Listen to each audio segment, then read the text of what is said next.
সকাল সকাল আব্বুর বকুনি খেয়ে চাকরির ইন্টারভিউ দিতে বের হলাম। না জানি আজ কপালে কি আছে। তবে আমি নিশ্চিত জবের জন্য আমি সিলেক্ট হব না, কারণ আগেও প্রায় 10 জায়গায় ইন্টারভিউ দিয়েছি আর প্রতিবারই ফলাফল এসেছে আমি সিলেক্ট হইনি। এটা নিয়ে আমার যে মাথা ব্যথা তার থেকেও আব্বুর মাথা ব্যথা বেশি। সব সময় শুধু কথা শোনাবে, চাকরিতে আমি সিলেক্ট হই না সেটা কি আমার দোষ? সে যাই হোক, এখন আমার পরিচয় দেওয়া যাক। আমি হিমেল মেহরাজ, বাবা মায়ের একমাত্র সন্তান। আর শুনতে হবে না, আস্তে আস্তে সব জানতে পারবেন। ইন্টারভিউ রুমের বাইরে বসে আছি, এমন সময় একজন আমাকে ভিতরে যেতে বললেন আর বসে না থেকে রুমে গেলাম। স্যার আসবো? কথাটি বলে ভিতরে থাকা মানুষটাকে দেখে নিজের কলিজা কেঁপে উঠল, কারণ সামনে সুমাইয়া। সুমাইয়াকে দেখে পাটা কাঁপতে শুরু করে দিচ্ছে। এই যে মিস্টার, আপনি কি ভেতরে আসবেন নাকি ওখান থেকে চলে যাবেন? মানে কি মানে করছেন? ইচ্ছা না থাকলে চলে যেতে পারেন। কথাটি শুনে মন চাইছে শালাকে ইচ্ছা মতো পিটাই, কিন্তু আব্বুর জন্য কিছু বলতে পারছি না। আর কোনো কথা না বাড়িয়ে ভিতরে ঢুকলাম। Please sit. জি। শামীম সাহেব এবং রেজাউল সাহেব, আমি একাই এনার ইন্টারভিউ নেব, সো প্লিজ আপনারা কোনো কিছু বলবেন না। জি ম্যাডাম। সুমাইয়ার এমন কথা শুনে হার্টবিট বেড়ে গেল। এখন কি বলে আল্লাহ ভালো। সো মিস্টার হিমেল, এ যাবৎ কয়টা ইন্টারভিউ দিয়েছেন? মাত্র 10টা। 10টা দিছেন, সেটাও আবার মাত্র? জি। আপনার কি এখনো লুচ্চামি করার অভ্যাস আছে? সরি, আমাকে দেখে কি তাই মনে হয়? দেখে তো অনেক কিছুই হয়। এখন বলুন, আপনার কি কোনো গার্লফ্রেন্ড আছে? সুমাইয়ার কথা শুনে মন চাইছে শালিকে ধরে ইচ্ছে মতো পিটাই। কখন কি বলতে হয় এটাও হয়তো জানে না। কি হলো, কথা বলছেন না কেন? জি মানে ছিল, বাট এখন নাই। কেন, সময় শেষ তাই? না, তবে তার বাপের অনেক টাকা, যার জন্য অনেক অহংকার ছিল, তাই ছেড়ে দিছি। কি বললি তুই? আমি অহংকার করতাম? আরে আপনি রাগ করছেন? আমি কি আপনাকে বলছি নাকি? ম্যাডাম, উনি তো অন্য কারো কথা বলছেন। ওকে, আমি সরি, এখন আপনি যেতে পারেন। ঠিক আছে, তবে ম্যাডাম আপনি আগের থেকে অনেক কিউট হয়েছেন। কেন, আগে কি খারাপ দেখতেছিলাম? শুধু খারাপ না, একদম পেতনি। আর কিছু না বলে দৌড়ে বাইরে চলে এলাম। থাকলে না জানি পেতনি শালি আমার ঘাড় মটকাতো। বাইরে বের হয়ে হাঁটতে লাগলাম। আমি জানি এই জবটাও হবে না। আর অফিসে যে সুমাইয়ার সম্পর্কে বললাম অহংকারী আর পেতনি, সেটা একদম ডাহা মিথ্যে কথা। অহংকার জিনিসটা আসলে কি সুমাইয়া নিজেও আদৌ জানে কিনা সন্দেহ। ওর বাবার এত টাকা থাকার পরেও ভার্সিটি যেতে রিক্সা করে, আর আমি যে একটা ফকির যাকে কিনা কোনো কিছুই গিফট করতে পারিনি। তবে সুমাইয়ার এগুলো নিয়ে মাথা ব্যথা ছিল না, বরং সে নিজেই আমাকে পকেট খরচে টাকা দিত। আর পেতনিটা সুমাইয়াকে দেখলে পরীরাও হিংসা করবে। নীল শাড়ি, খোলা চুল, হাতে ভিন্ন রকম চুড়ি আর কপালে ছোট একটা টিপ, ব্যাস যে কেউ ওকে দেখে ফিদা হয়ে যেতে পারবে। সে যাই হোক, এসব ভেবে আর লাভ নাই। আমি জানি এই জব আর হবে না। বাসায় গিয়ে ফ্রেশ হয়ে ঘুমিয়ে গেলাম। রাতে খেয়ে দিয়ে ঘুমিয়ে ফেসবুকিং করছি, এমন সময় একটা অপরিচিত নাম্বার থেকে কল আসলো। আসসালামু আলাইকুম, কে বলছেন? আমি সুমাইয়া, তোর এক্স। ওই শালি, তুই আবার আমারে কল করছিস কেন? করতে হলো, কারণ আমার বাবুটা এখনো যে চাকরি করে না, তাই চাকরি দেওয়ার জন্য কল করলাম। আমি তোর বাপের চাকরি করতে পারবো না। কেন পারবে না? এমনি পারবো না, রাখ তুই। সুমাইয়াকে কিছু বলতে না দিয়ে কেটে দিলাম। আর হ্যাঁ, ওকে আমি তুই করে বললাম, এটারও কারণ আছে। আমি চাই না আমার মতো বেকারকে সুমাইয়া ভালোবাসুক। মাঝে মাঝে সুমাইয়াকে মনে পড়তো, তখন অনিচ্ছা সত্ত্বেও চোখ দিয়ে জল গড়িয়ে পড়তো। মেয়েটার সাথে সবসময় খারাপ করেছি। সুমাইয়াকে ভালোবাসার কথা আমি প্রথম বলেছিলাম, আবার ব্রেকআপটাও আমি করেছিলাম। আমি চাই না আমার জন্য ওর জীবনটা নষ্ট হয়ে যাক। আর কিছু না ভেবে সেদিনের মতো ঘুমিয়ে গেলাম। পরের দিন সকালে নাস্তা করার পর আড্ডা দেওয়ার জন্য বাসা থেকে বের হলাম। কিরে, আজ এত সকাল সকাল? না রে, এমনি। আর বাসায় থাকতেও ভালো লাগে না। সবসময় আব্বুর চাকরি নিয়ে কথা বলা ভালো লাগে না। শুধু কি তুই একাই শুনিস, আমি শুনি না? তবে আব্বু ঠিকই বলে, আর কতদিন এভাবে চলবে? ঠিক আছে, এসব বাদ দে। রাহুল, সিগারেট দে। কেন? আরে শালা, খাবো। কিন্তু হিমেল? আজ আমিও খাবো। কথাটি বলার পর ওদের দুজনের দিকে তাকাতেই মনে হলো ভূত দেখার মতো আটকে উঠেছে। কি হলো, এভাবে তাকিয়ে আছিস কেন? ভাই, আপনি কি হিমেল? না, তোর দুলা ভাই। দে সিগারেট দে। হিমেল, পাগল হয়ে গেছিস নাকি? না, তবে তোরা সিগারেট না দিলে পাগল হব। এক প্রকার জোর করে ওদের থেকে সিগারেট নিয়ে খেতে লাগলাম। কখনো সিগারেট খাইনি, তবে আজ কেন এটাই ভালো লাগছে। ওদের সাথে আরো কিছু সময় আড্ডা দিয়ে বাসায় চলে এলাম। বাসায় এসে গোসল করে রুমে বসে আছি, এমন সময় আব্বু রুমে আসলো। হিমেল, তোমার চাকরি কি হলো? জানি না। তোমাকে কল দেয়নি? না। একদম মিথ্যা বলবে না, অফিসের বস আজ বাসায় এসেছিল। মানে? তোমার এত মানে মানে করতে হবে না, কাল থেকে তোমার জয়েনিং। কিন্তু আব্বু, আমি এই জব করতে পারবো না। দেখো হিমেল, আমি আর কতদিন এভাবে সংসার চালাবো? এবার না হয় তুমি কিছু করো। জানি না তোমার এই জবটা করতে কি সমস্যা, আর জানতেও চাই না। তবুও তুমি এই জবটা করো, নিজের জন্য না হলেও আমাদের জন্য করো। আব্বুর মুখের উপর আর কিছু বলতে পারলাম না, তাই রাজি হয়ে গেলাম।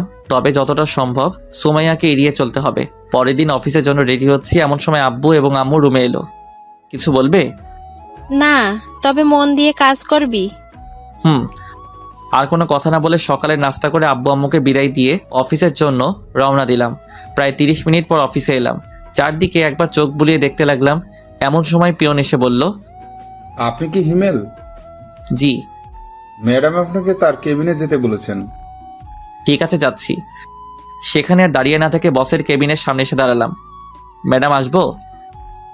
আসুন, বসুন এখানে। ধন্যবাদ। হিমেল, আমাকে কি আবার আপন করে নেওয়া যায় না? সরি, আর এখানে এসব না বলে খুশি হব। কেন? কারণ আপনি আমার বস আর আমি সাধারণ কর্মচারী। কিন্তু হিমেল, আমি... সুমাইয়া, প্লিজ আমাকে এমন কিছু বলো না যেন এই জবটা ছেড়ে দিতে আমি বাধ্য হই। ঠিক আছে, আর বলবো না। আমি পিয়নকে বলে দিচ্ছি, তোমাকে তোমার কাজ বুঝিয়ে দেবে। ধন্যবাদ। আর বসে না থেকে বাইরে চলে এলাম।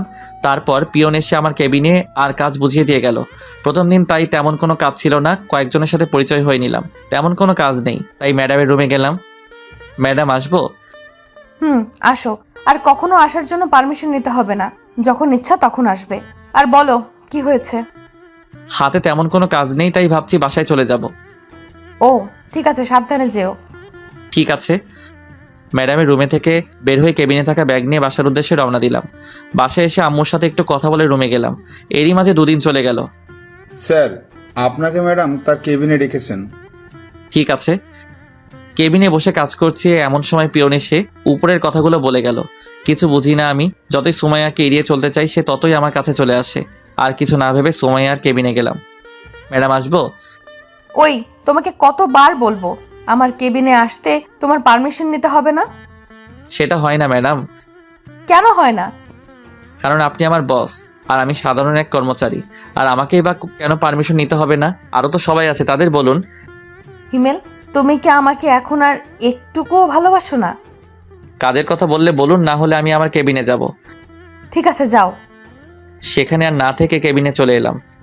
কি ব্যাপার, মন খারাপ কেন? কিছু হয়েছে? না, তেমন কিছু না। লাঞ্চে ফ্রি আছো? কেন? দুইজনে একসাথে লাঞ্চ করতাম। ঠিক আছে। আর শোনো, একটু হাসি খুশি থেকো। কেন, এখন কি আমি মনমরা হয়ে থাকি? আরে না, তুমি এত হ্যান্ডসাম, বাট একটু কম কম হাসো। তা ঠিক। আর হেসে কথা বলে যদি তুমি আমার প্রেমে পড়ে যাও তাহলে? তাহলে কি তোমাকে বিয়ে করে নিব? সুমাইয়া, কাজ বাদ দিয়ে এত হাসাহাসির কি আছে? আসলে ম্যাডাম... থাক, আর বলতে হবে না, এখন কাজ করুন। জি। তারপর সুমাইয়া চলে গেল। আমরাও কথা বাদ দিয়ে কাজে মন দিলাম। কাজ করতে করতে কখন দুপুর হয়ে গেছে খেয়ালই করিনি। এই যে স্যার, আর কত কাজ করবেন? ও, তুমি? কেন, অন্য কারো আসার কথা ছিল বুঝি? আসবে আর কি, সে মানুষটাই আর নেই। থাক, আর বলতে হবে না, এখন চলো। চলো। তারপর রিয়ার সাথে লাঞ্চটা করে নিলাম। অফিস ছুটির পর বাইরে আসতেই দেখলাম রিয়া একটা রিকশায় বসে আছে। বাসায় যাবে না? যাব। তাহলে আসো। না থাক, আমি যেতে পারবো। আরে সমস্যা কি, আসো। আর আমি তো তোমাদের ওখান দিয়েই যাব। তারপরেও তুমি যাও, আমি অন্য একটা রিকশা করে যেতে পারবো। আমি কিন্তু রাগ করব, প্লিজ। ঠিক আছে, চলো। রিকশাতে ওঠার পর সারাটা রাস্তা দুজনে কথা বলতে বলতে এলাম। বাসার কাছে এসে রিয়াকে বিদায় দিয়ে ভিতরে চলে এলাম। ফ্রেশ হয়ে ফোন টিপছি, এমন সময় আম্মু আসলো। মেয়েটার নাম কি রে? কোন মেয়ে আম্মু? আরে ওই মেয়ে যার সাথে তুই রিক্সা করে এলি। ও, ওর নাম রিয়া, আমার সাথেই কাজ করে। মেয়েটা দেখতে কিন্তু আলহামদুলিল্লাহ। তো আমি কি করব? তুই চাইলে ওর বাসায় কথা বলে দেখতে পারি। আম্মু, তুমি কি পাগল হলে নাকি? এখানে পাগল হওয়ার কি আছে? এখন আমি বিয়ে টিয়ে করবো না। আর আম্মু প্লিজ এটা নিয়ে কিছু বলো না। রিয়া শুধুই আমার বন্ধু, আর কিছু না। হতে কতক্ষণ? আম্মু, আমি তোমার পায়ে ধরি, তুমি এখন যাও। ঠিক আছে, তবে তুই ভেবে দেখতে পারিস। আম্মু চলে যাওয়ার পর লম্বা একটা নিঃশ্বাস ফেললাম। সারা রিক্সা করে আসাও সমস্যা, এখন থেকে একা একা হেঁটে আসতে হবে। সেদিনের মতো আর কিছু না ভেবে খাবার খেয়ে ঘুমিয়ে গেলাম। অফিসে হিমেল, একটা কথা বলি? জি বলুন। না, আগে তুমি আমাকে তুমি করে বলো। সেটা আমি পারবো না ম্যাডাম। কেন পারবে না? ব্যাস পারবো না। ঠিক আছে, পারতে হবে না। এখন বলো, বাসায় থেকে কি তোমার জন্য পাত্রী দেখছে? দেখুন, এগুলো নিতান্ত আমার পার্সোনাল ব্যাপার, আপনার না জানলেও চলবে। প্লিজ বলো। ওই শালি, তোকে আমি বলতে যাব কেন? তুমি আমাকে বকা দিলা, আজ মনে হচ্ছে প্রথম দিলাম। তাই বলে অফিসে? দরকার হলে আরও দিব। তোর সমস্যা? আমার সমস্যা না হলে কার হবে? ঠিক আছে, তাহলে আমি আর এই জব করব না, কাল থেকে আর আসবো না। এই না, তুমি আমাকে বকা দিবা, মন যা চায় তাই দিবা, তারপরও তুমি জব ছেড়ে দিও না। মনে থাকে যেন। এখন বলো কি খাবে? ছুটি লাগবে। আরে মাত্র তো আসলে, দুপুরের পর যেও। না থাক, লাগবে না, আমি যাই। আর কোনো কথা না বাড়িয়ে কেবিনে এসে কাজ করতে লাগলাম। এই কয়েকদিনে কিছু বন্ধু পেয়েছি যাদের সাথে কাজের ফাঁকে কথা বলতে পারি। হঠাৎ করে সুমাইয়ার কথা মনে পড়লো। মেয়েটা অনেক ভালোবাসে, কিন্তু প্রতিদানে আমি তাকে কিছুই দিতে পারছি না। কি হিমেল সাহেব, কি ভাবছেন? না তেমন কিছু না, এমনি। আপনার কি খবর? এই তো চলছে ভাই। কিছু মনে না করলে একটা কথা বলি? মনে করলে বলবেন না। আচ্ছা শুনুন, আপনার আর রিয়া ম্যাডামের সাথে কি সম্পর্ক? কেন? আর আমরা তো জাস্ট ফ্রেন্ড। কিন্তু আমার মনে হয় উনি আপনাকে ভালোবাসে। রাফি সাহেব, আপনার কপাল ভালো যে রিয়া আর আসেনি, আসলে আপনার হয়তো খবর করে ছাড়তেন। আর শুনুন, এখন একটা বিয়ে করে ফেলেন। তেমন কোনো মানুষ পেলে অবশ্যই করব, তখন আর বলতে হবে না। কেন, আপনার কোনো গার্লফ্রেন্ড নেই? জীবনে একটা ছিল, তবে এখন আর নেই। কেন? সেটা অন্য এক সময় বলবো। ঠিক আছে, এখন যাই, কাজ করি। Okay bye. রাফির সাথে কথা বলে আবার কাজে মন দিলাম।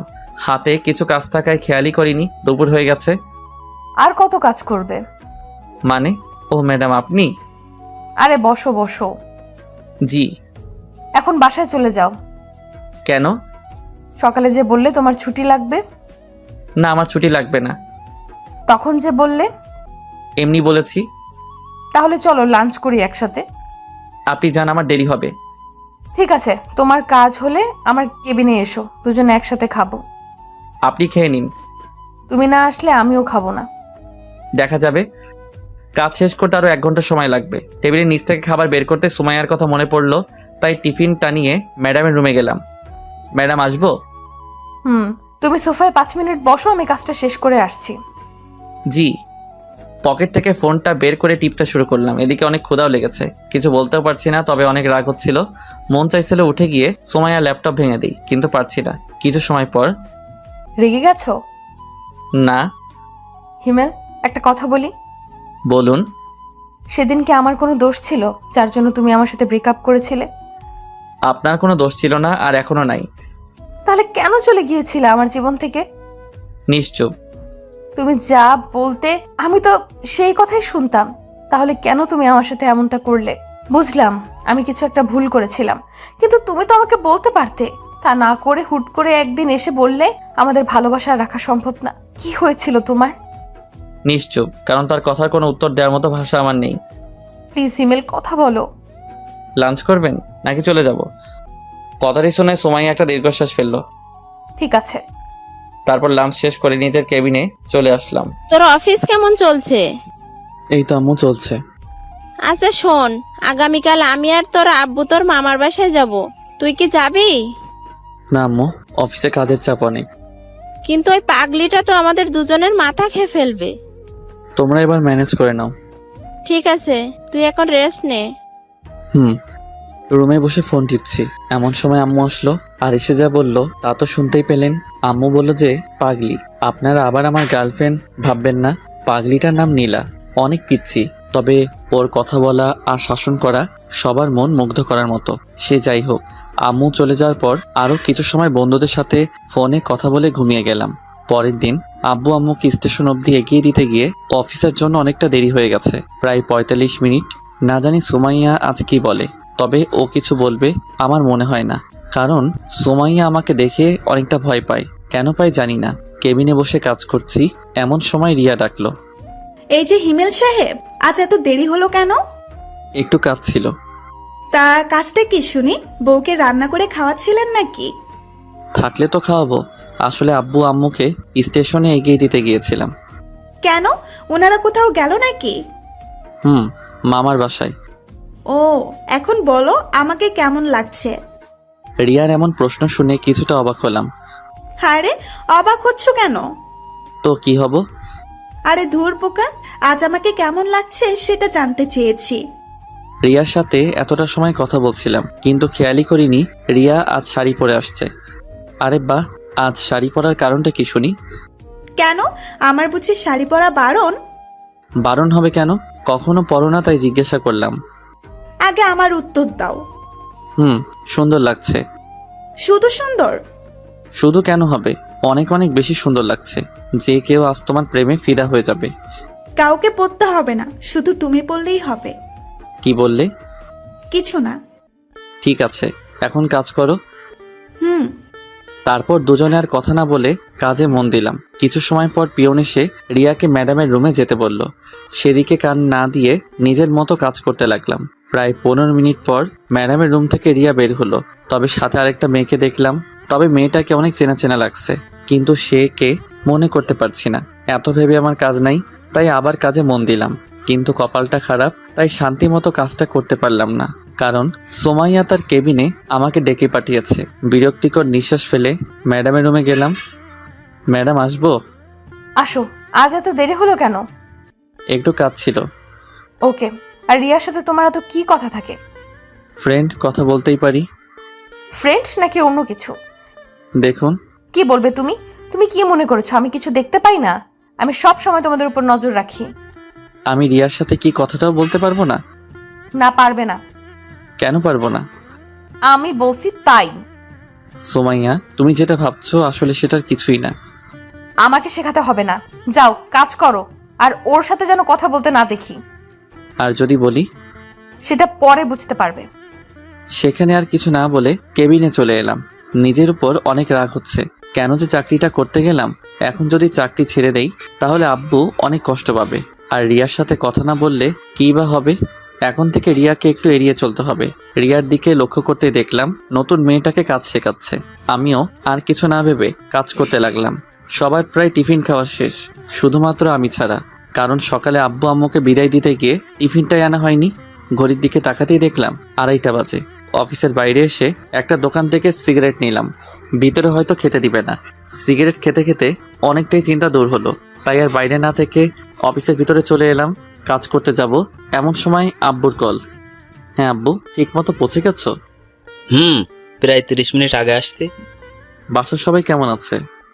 সবাই ভালো, শুধুমাত্র নীলা ছাড়া। কেন, আমার গার্লফ্রেন্ডের কি হয়েছে? সেটা ওর থেকেই শুনো।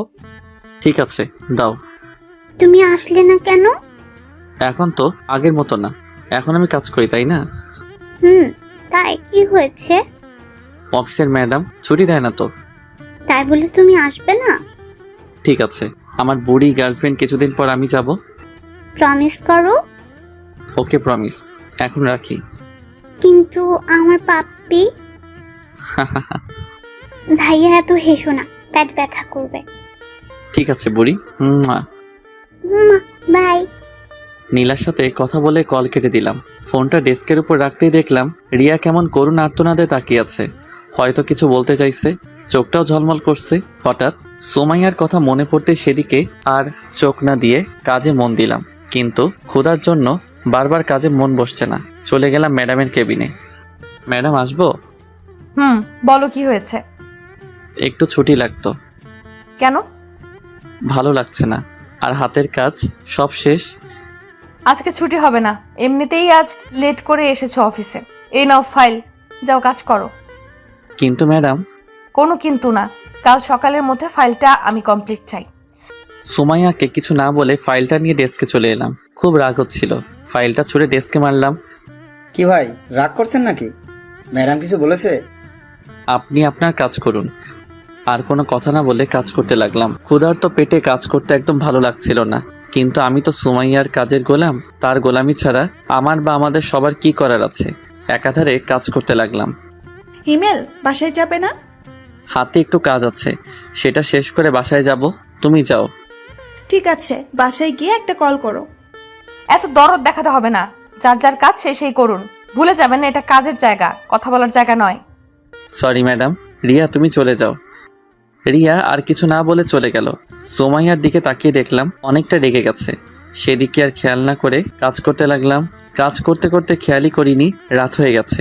একটু আগে পিয়ন এসে বলে গেল বাসায় যেতে, কিন্তু সুমাইয়ার প্রতি রাগের জন্য কাজ করতে লাগলাম। আর একটু কাজ বাকি আছে। এমন সময় রিয়া কল করলো। কল করলে না কেন? তুমি কি বলেছিলে? বাসায় গিয়ে কল করতে। কিন্তু আমি তো এখনো বাসায় যাইনি। যাওনি মানে? এখন কোথায় তুমি? অফিসে। কি বলছো এসব? এত রাতে অফিসে কি করছো? কাজ। কি এমন কাজ যার জন্য এত রাত অব্দি করতে হবে? সেটা ম্যাডাম ভালো জানেন। আর কাজ করতে হবে না, বাসায় যাও, অনেক রাত হয়ে গেছে। আর একটু কাজ আছে। রিয়ার সাথে আর কথা না বাড়িয়ে কাজ করতে লাগলাম। প্রায় 30 মিনিট পর কাজ শেষ করে ঘড়ির দিকে খেয়াল করতে দেখলাম 10:30 বাজে। অফিসে আর দেরি না করে বাইরে চলে এলাম। কিছু সময় অপেক্ষা করার পর একটা রিক্সা করে বাসায় চলে এলাম। সাথে কিছু রাতের খাবার। ফ্রেশ হয়ে খাবারটুকু খেয়ে নিলাম। মাথাটাও ধরে আসছে। এত লম্বা সময় ধরে কাজ করার জন্য হয়তো মাথাটা ব্যথা করছে। বিছানায় শরীরটা এলিয়ে দিতেই ঘুমের ঘরে চলে গেলাম। পরের দিন ঘুম থেকে উঠে দেখি 9টা বাজে। তাড়াহুড়ো করে রেডি হয়ে অফিসের জন্য রওনা দিলাম। আজকেও সকালের নাস্তাটা করা হলো না। অফিসে যেতে যেতে 15 মিনিট লেট হয়ে যায়। হয়তো আজকেও বকা খেতে হবে। নিজের ডেস্কে বসতে যাব এমন সময় পিয়ন এসে বলে গেল ম্যাডাম তার রুমে আমাকে ডেকেছেন। যা ভেবেছিলাম সেটাই হলো। ডেস্ক থেকে কালকের ফাইলটা নিয়ে ম্যাডামের রুমে গেলাম। ম্যাডাম আসবো? আসো। তুমি একটা কথা বলো, প্রতিদিন তোমার লেট হয় কেন? নাকি তুমি অফিসটা নিজের মনে করো? এরপর থেকে যেন না দেখি লেট করে অফিসে আসা। যাও কাজ করো। সুমাইয়ার কথার কোনো জবাব না দিয়ে গতকালকের ফাইলটা ম্যাডামের টেবিলের উপর রাখলাম। এটা কিসের ফাইল? আপনি গতকাল যে ফাইলটা দিয়েছিলেন সেটা। এটুকু বলেই নিজের ডেস্কে চলে এলাম। ভাবছিলাম অফিসে গিয়ে সকালে নাস্তাটা করব, কিন্তু সেটা আর হলো না। তবে রিয়াকে বলে দেখি কি হয়। রিয়া, একটা কথা ছিল। হ্যাঁ বলো। তুমি কি টিফিন এনেছো? কেন বলো তো?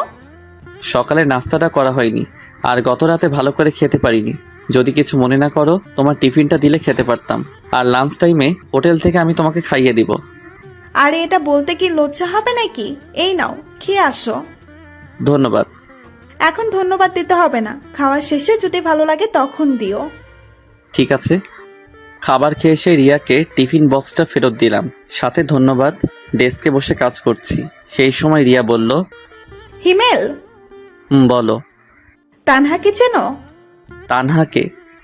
আমাদের অফিসে নতুন জয়েন করেছে। ওকে দাঁড়াও। ঠিক আছে। একটু পর রিয়া নতুন জয়েনিং করা মেয়েটিকে সামনে নিয়ে এলো। হাই ভাইয়া। হাই। আমাকে চিনতে পারছেন? চেনা চেনা লাগছে, কিন্তু ঠিক মনে করতে পারছি না। আর তোমার যে বয়স, তোমাকে তো জব দেওয়ার কথা না? ভাইয়া আপনার মনে আছে 1 বছর আগে একটা অ্যাক্সিডেন্ট থেকে 2টো মানুষকে বাঁচিয়েছিলেন? সেদিন যদি আপনি না থাকতেন তাহলে হয়তো আমরা কেউ বাঁচতাম না। তার মানে তুমি? জি ভাইয়া, আপনি হয়তো অন্ধকারে দেখতে পাননি, কিন্তু আমি দেখেছিলাম। যখন আপনি আমাদের হাসপাতালে রেখে চলে গিয়েছিলেন, তারপর 2 দিন হাসপাতালে থাকার পর যখন সুস্থ হয়ে যায়, আপনাকে অনেক খুঁজেছিলাম কিন্তু পাইনি। আম্মুও অনেকবার আপনাকে দেখতে চেয়েছিলেন, কিন্তু আপনার ঠিকানা তো কিছুই জানি না, তাই আপনার আর সন্ধান পেলাম না। আমি দুঃখিত যে পরে আর তোমাদের কোনো খোঁজ নিতে পারিনি। আসলে সেই সময় কিছু কাজ ছিল। এখন বলো, আন্টি কেমন আছেন? আম্মু আর এখন নেই। নেই মানে? কিছুদিন আগে স্ট্রোক করে মারা গিয়েছে। আমি সরি। আর আঙ্কেল কেমন আছে? ভাইয়া, পৃথিবীতে এখন আর আমার কেউ নেই। যখন আমি অনেক ছোট তখন আব্বু মারা যায়। আম্মু লালন পালন করতেন ওনার শিক্ষকতার উপার্জন টাকা দিয়ে। কিন্তু এখন জব করতে গেলে কেন? বেঁচে থাকার জন্য। তানহার সাথে আরো কিছু কথা বললাম। কথা বলার সময় আমি স্পষ্ট দেখতে পাচ্ছিলাম তানহার চোখে জল। ডেস্কে বসে কাজ করছিলাম। ঠিক এমন সময় সুমাইয়া তার রুমে আসতে বলল, আর বসে না থেকে সুমাইয়ার রুমে গেলাম। জি ম্যাডাম বলুন। রাগ করেছো আমার উপর? আপনার উপর রাগ করতে যাব কেন? আমি জানি তুমি আমার উপর রেগে আছো। কি করব বলো? তুমি তো আমার একটা কথাও শোনো না। সব সময় শুধু রিয়ার সাথেই কথা বলো। ম্যাডাম, কাজের কিছু থাকলে বলুন, আমি আপনার এসব আজাইরা কথা শুনতে পারবো না। তুমি কি আমার কথায় বিরক্ত হও? করুণভাবে তাকিয়ে বলল, হ্যাঁ আমি অনেক বিরক্ত হয়ে। কি কথা এত তোর? বারবার আমাকে তোর কেবিনে আসতে হবে? আমি তোর কাজ করি ঠিক আছে, কিন্তু তাই বলে আমি তোর অন্য কথা শুনতে পারবো না? তোর কাজ হলেই হলো, এতে তুই যদি আমাকে তোর অফিসে রাখিস তাহলে রাখ, না হলে আমি তোর অফিসে আর কাজ করতে পারবো না। তুমি আমাকে তুই করে বললে? হ্যাঁ বলছি, কি করবি তুই? কিছু না, যাও তুমি কাজ করো। সেখানে আর এক মুহূর্তের জন্য না দাঁড়িয়ে ডেস্কে চলে এলাম। রাগের মাথায় কি থেকে কি বললাম আল্লাহ ভালো জানেন। এখন সোমাইয়া যে কি করবে আর বারবার আমাকে ডাকারই বা কি আছে, মনে মনে এসব ভাবছি আর কাজ করছি। কাজ করতে করতে প্রায় দুপুর হয়ে গেছে, মানে লাঞ্চের সময়। এই যে স্যার, হ্যাঁ বলো। যাবে না? কোথায় যাব? কোথায় মানে তোমার মনে নেই? কি বলেছিলাম মনে পড়ছে না। ঠিক আছে, মনে করতে হবে না, আমি গেলাম, থাকো তুমি। আরে রাগ করছো কেন? লাঞ্চ করতে তো যাবই, তুমি তানহাকেও ডেকে আনো। কেন? আমি বলছি তাই। ঠিক আছে, ডেকে আনছি, তুমি একটু অপেক্ষা করো। রিয়া চলে যাওয়ার পর চেয়ারে বসে ভাবছি কি করা যায়। হঠাৎ কাঁধে কারো হাতের স্পর্শ পেয়ে ঘুরে তাকালাম, দেখলাম সুমাইয়া। কিছু বলবেন? লাঞ্চ করবে না? করব। তাহলে আমার কেবিনে আসো। আজ একসাথে লাঞ্চ করতে পারবো না, সকালে রিয়া টিফিন খেয়েছি, তাই এখন তাকে খাওয়াতে হবে। ওর টিফিন খেতে হবে কেন? কারণ আব্বু আম্মু বাসায় নেই। ও আপনি খেয়ে নিন। ঠিক আছে। সুমাইয়া চলে যাওয়ার পরপরই রিয়া আর তানহা এলো। তাদের কোনো কথা বলতে না দিয়ে বললাম, চলো। কোথায় ভাইয়া? লাঞ্চ করতে। কিন্তু আমি তো টিফিন এনেছি। তাতে কি, আজ না হয় আমাদের সাথেই খেলে। ঠিক আছে চলুন। রিয়া, একটা কথা বলার ছিল। বলো। তোমার বাসায় কে কে থাকে? বিয়ের প্রস্তাব দিবে নাকি? ওই চুপ করো, আগে যা বলছি তার উত্তর দাও। আমি, আব্বু আম্মু আর ছোট একটা ভাই। ভাই কি করে? ক্লাস 3-তে পড়ে। তাহলে গুড। আরে কিসের গুড, বলবে তো? তোমার বুঝতে হবে না, আগে রেস্টুরেন্টে ঢুকো, তারপর সব বলছি। ঠিক আছে। অফিসের পাশে একটা রেস্টুরেন্টে গেলাম। ভিতরে যাওয়ার পর 3জন খাবার অর্ডার করলাম, তারপর খেতে শুরু করলাম। তানহা, তুমি কোন ক্লাস অবধি পড়াশোনা করেছো বা এখনো করো? ইন্টার প্রথম বর্ষের এক্সাম দিয়েছি। সেটা তো অনেক আগে হয়েছে। রিয়া, তুমি চুপ করে খাও। ওকে। তানহা বলো। জি ভাইয়া, রিয়া আপু ঠিকই বলেছেন, অনেকদিন আগে এক্সাম দিয়েছি, 2 দিন আগে রেজাল্ট দিয়েছে। বুঝলাম, এখন তোমার ইচ্ছা কি? এখন আর কোনো ইচ্ছে নেই। মানে আর পড়াশোনা করবে না? ইচ্ছে ছিল, আর আম্মুরও অনেক ইচ্ছে ছিল বড় হয়ে আমি শিক্ষিকা হব, কিন্তু আগে তো বাঁচতে হবে তাই না? তোমার রেজাল্ট কি হয়েছে? ভাইয়া এগুলো বাদ দিন, যেটা বললাম সেটা বলো। প্রথম হয়েছি। বলেই কান্না করে দিল। আরে কান্না করছো কেন? ওকে আমি কান ধরছি, আর কখনো এসব বলবো না। ভাইয়া আপনার কথা শুনে কান্না পাইনি, কান্না পেয়েছে আম্মুর কথা মনে পড়ে। আম্মুকে বলেছিলাম এবারও আমি প্রথম হব, কিন্তু আমার কি কপাল দেখুন, আম্মু আমার রেজাল্টটাও শুনে যেতে পারেনি। ঠিক আছে, এখন খাও। আর রিয়া, ওই কি হলো তোমার? ওই রিয়া, আও, মারলে কেন? এত সময় ধরে ডাকছি, শুনতে পাও না? তুমি তো চুপ করে খেতে বললে। আমাদের কথা বলা দেখে তানা ফিক করে হেসে দিল। যাক, আজ রিয়ার জন্য হলেও মেয়েটা হাসলো। সব সময় তো চুপ করে থাকে। বলো কি বলবে? আজকে তানহা তোমার বাসায় থাকবে। মানে ভাইয়া আমি রিয়াপুর বাসায় থাকতে যাব কেন? আমি বলছি তাই। কিন্তু ভাইয়া। আমাকে কি পর ভাবো? না, কিন্তু ভাইয়া। তাহলে যা বলছি তাই শোনো। আর রিয়া, তোমার বাসায় কি সমস্যা হবে? একদম না। ঠিক আছে, যা বললাম তাহলে সেটাই করো। তারপর আরো কিছু কথা বলতে বলতে লাঞ্চ শেষ করে অফিসে চলে এলাম। কিছু সময় কাজ করার পর আম্মুকে কল করলাম। আম্মু, তোমরা এখনই বাসায় চলে আসো। কিন্তু কেন? আগে আসো, তারপর আর আমার বুড়ি গার্লফ্রেন্ডটাকে সাথে নিয়ে এসো। ঠিক আছে, আসছি। আর কোনো কথা না বলে কল কেটে দিলাম। তারপর আবার কাজে মন দিলাম, কিন্তু বারবার একটা পয়েন্টে এসে আটকা পড়ছি। অনেকবার চেষ্টা করেও কাজটা করতে পারলাম না, তাই ভাবলাম সুমাইয়ার কাছে যাই, যেই ভাবা সেই কাজ। ম্যাডাম আসবো? আসো। এই জায়গায় একটু সমস্যা হয়েছে। একটু ভাবার পর সুমাইয়া নিজেই কাজটা সলিউশন বের করে দিল। ধন্যবাদ। হুম ম্যাডাম, কিছু কথা বলি। বলো। আমি আপনাকে এত অপমান করি তারপরেও কেন রাগ করেন না? ভালোবাসার মানুষের প্রতি রাগ রাখতে নেই। ও ঠিক আছে বাই। হুম। ম্যাডামের কেবিন থেকে বের হয়ে আবার নিজের কাজে মনোযোগ হলাম। অফিস টাইম শেষ, তাই বাসায় যাওয়ার জন্য রেডি হতে লাগলাম। একটু আগে রিয়া আর তানহা চলে গেছে। বাইরে দাঁড়িয়ে আছি, এমন সময় সোমাইয়া গাড়ি নিয়ে সামনে এলো। বাসায় যাবে না? যাব। গাড়িতে ওঠো। আমি যেতে পারবো, আপনি যান। চুপচাপ গাড়িতে উঠো। কথা না বাড়িয়ে সোমাইয়ার গাড়িতে উঠলাম। তোমার ড্রাইভার নেই কেন? সরি, তুমি করে বলে ফেললাম। সমস্যা নেই, আর ড্রাইভার রাখতে মন চায় না, তাই নিজেই চালাই। ও আচ্ছা, তোমার বাবা মা কোথায় গেছেন বললে না? মামার বাসায় গেছে কিছু কাজের জন্য। ও আসবে কবে? আজকে। তোমার কলেজের কথা মনে পড়ে? পড়লেই বা কি, সেটা আমাদের অতীত, তাই না? কিন্তু সোমাইয়া, এটা নিয়ে আমি আর কথা বলতে চাই না, প্লিজ এসব আর বলো না। ঠিক আছে। তারপর দুজনেই নিশ্চুপ। কিছু সময় পর বাসার সামনে এসে সোমাইয়া আমাকে নামিয়ে দিয়ে চলে গেল। বাসার ভিতরে এসে ফ্রেশ হয়ে একটু ঘুমিয়ে গেলাম। ঘুম থেকে উঠে দেখি রাত 7টা বাজে। ফ্রেশ হয়ে বাইরে আসতে দেখলাম বুড়ি, তার মানে আব্বু আম্মু চলে এসেছে। ভাইয়া তুমি এমন কেন? আমি আবার কেমন? এই যে তুমি আমাদের এগিয়ে আনতে যাওনি, জানো আমি কত কষ্ট পেয়েছি। ওরে আমার বুড়িরে, কত কষ্ট পেয়েছে। চলো ডিয়ার গার্লফ্রেন্ড, আম্মুর কাছে যাই। যাবো না। কেন? আগে তুমি আমাকে কোলে নাও। আমার এত শক্তি নেই যে তোমাকে কোলে নিব। যাও, তোমাকে নিতে হবে না। এত বড় মানুষ আমার মতো 5 বছরের কিউট মেয়েকে কোলে নিতে পারবে না। বাব্বা কত রাগ, আসো বুড়ি। তারপর নীলাকে কোলে করে আম্মু আব্বুর কাছে গেলাম। আব্বু আম্মু, তোমাদের কিছু কথা বলার আছে। জানি না তোমাদের ফলাফল কি দাঁড়াবে, কিন্তু তোমরা প্লিজ আমার কথাটা রেখো। প্রয়োজন হলে কিছু সময় ভাবতেও পারো। আগে বলবি তো কথাটা কি? তানহার ব্যাপারে সব বললাম। এখন তুমি কি চাও? আব্বু, মেয়েটার পৃথিবীতে আপন বলতে কেউ নেই, আর আমার নিজের কোনো বোনও নেই। তাই বলছি তানহা আমাদের সাথেই থাকবে এবং পড়াশোনা করবে। কিন্তু মেয়েটা কি রাজি হবে? হতেই হবে। হিমেল, তোমার যা করার করবে, মেয়েটার ইচ্ছা পূরণ করতেই হবে। আব্বু, তোমরা একটু ভাবতে পারো, কোনো সমস্যা নেই। এত ভাবাভাবির কি আছে? তাহলে তোমরা রাজি? কেন, আমরা কি রাজি হতাম না? ভেবেছিলাম তোমাদের অনেক করে বোঝাতে হবে, কিন্তু তার আর প্রয়োজন হলো না। থ্যাংক ইউ আব্বু আম্মু। আর একটা কথা ছিল। কি বল? তানহাকে তোমরা বাবা মায়ের অধিকার দিতে হবে। আরে পাগল, ওকে আমার মেয়ে করে বাসায় রাখবো, চিন্তা করিস না। সত্যি? সত্যি। লাভ ইউ আব্বু আম্মু। আর আমাকে কে বলবে? আরে আমি তো ভুলেই গেছি, আমার বুড়িটা এখানে আছে। থাক, আর বলতে হবে না। ওকে বুড়ি। আরও কিছু কথা বলে রুমে চলে এলাম। হাফ ছেড়ে বাঁচলাম। ভেবেছিলাম আব্বু আম্মু অপরিচিত একটা মেয়েকে বাসায় এনে বাবা মায়ের অধিকার দিবে, ভাবতেই পারিনি।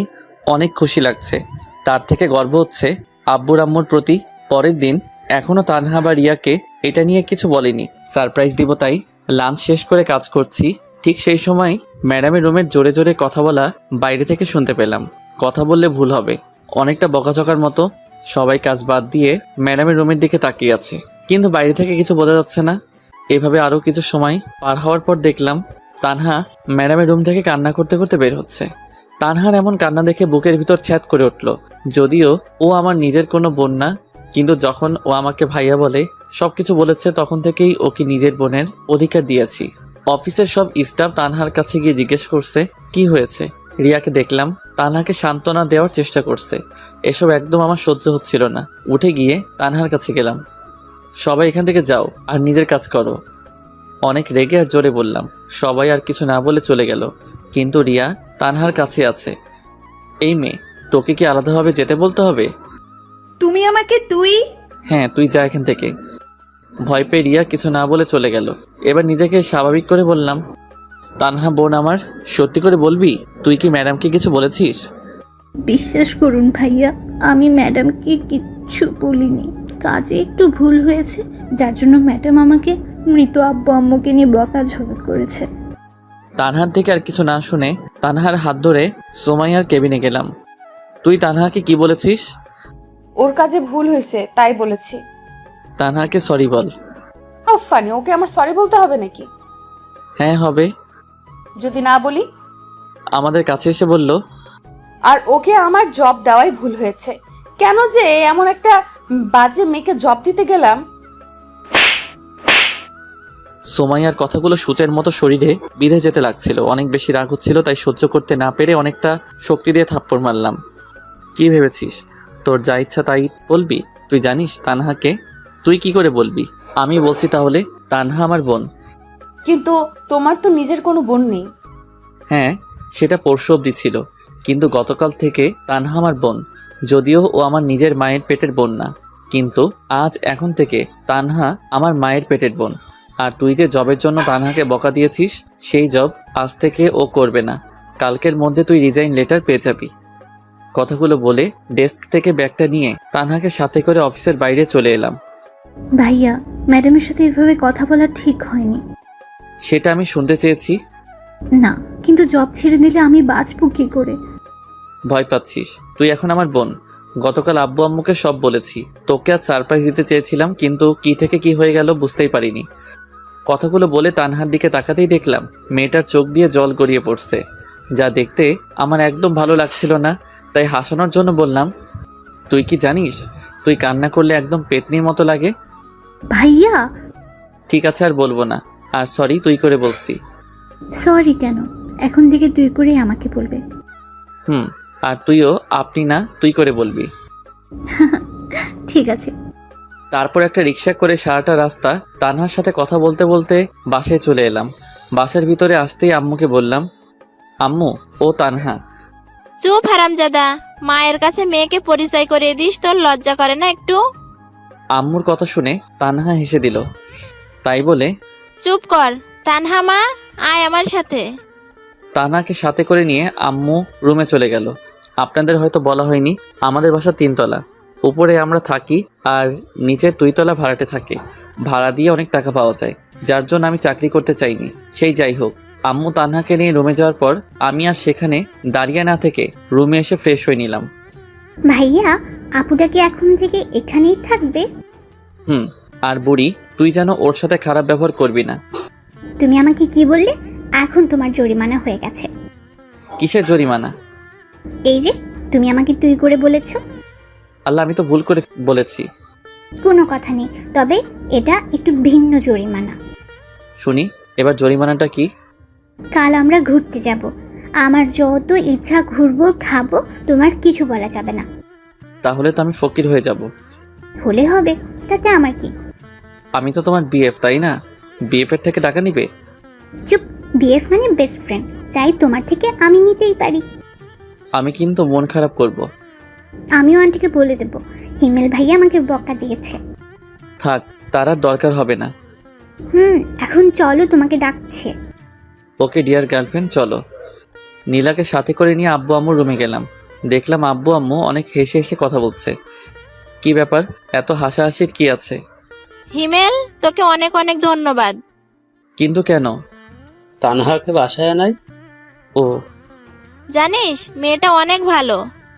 আর দেখতে হবে না মেয়েটা কাদের। ঠিক বলেছো। তাই হিমেল, এখন কি করবি? মানে? ওকে কোনো কলেজে ভর্তি করতে হবে, তাই না? সেটা তো করতেই হবে, আমার বোন বলে কথা। আগামীকাল তাহলে ওকে ভর্তি করিয়ে নিয়ে আয়। কাল হবে না। কেন, তোর আবার কি হলো? কারণ তোমার ছেলে আমাকে নিয়ে ঘুরতে যাবে। তাই বলে সকালেই? বললাম তো না। ওকে বুড়ি, তাই হবে। তাহলে পরশু যাও। আমিও তাই ভাবছি। এখন তানহা কোথায়? আমি ওকে রুমে রেখে এসেছি। তাহলে আমি তানহা আপুর কাছে গেলাম, তোমরা থাকো। নীলা চলে গেল। কিছু খেয়েছে?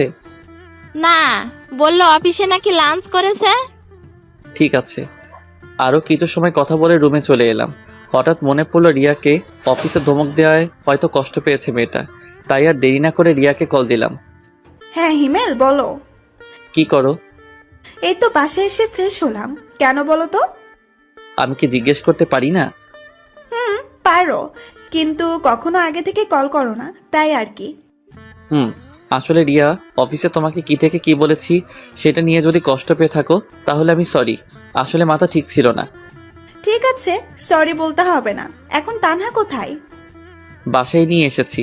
আর তোমাকে বলাই হয়নি তানহা এখন থেকে আমাদের সাথেই থাকবে, আমার ছোট বোন আর আব্বু আম্মুর মেয়ে হয়ে। ওয়াও, অনেক ভালোই হবে তাহলে। হুম।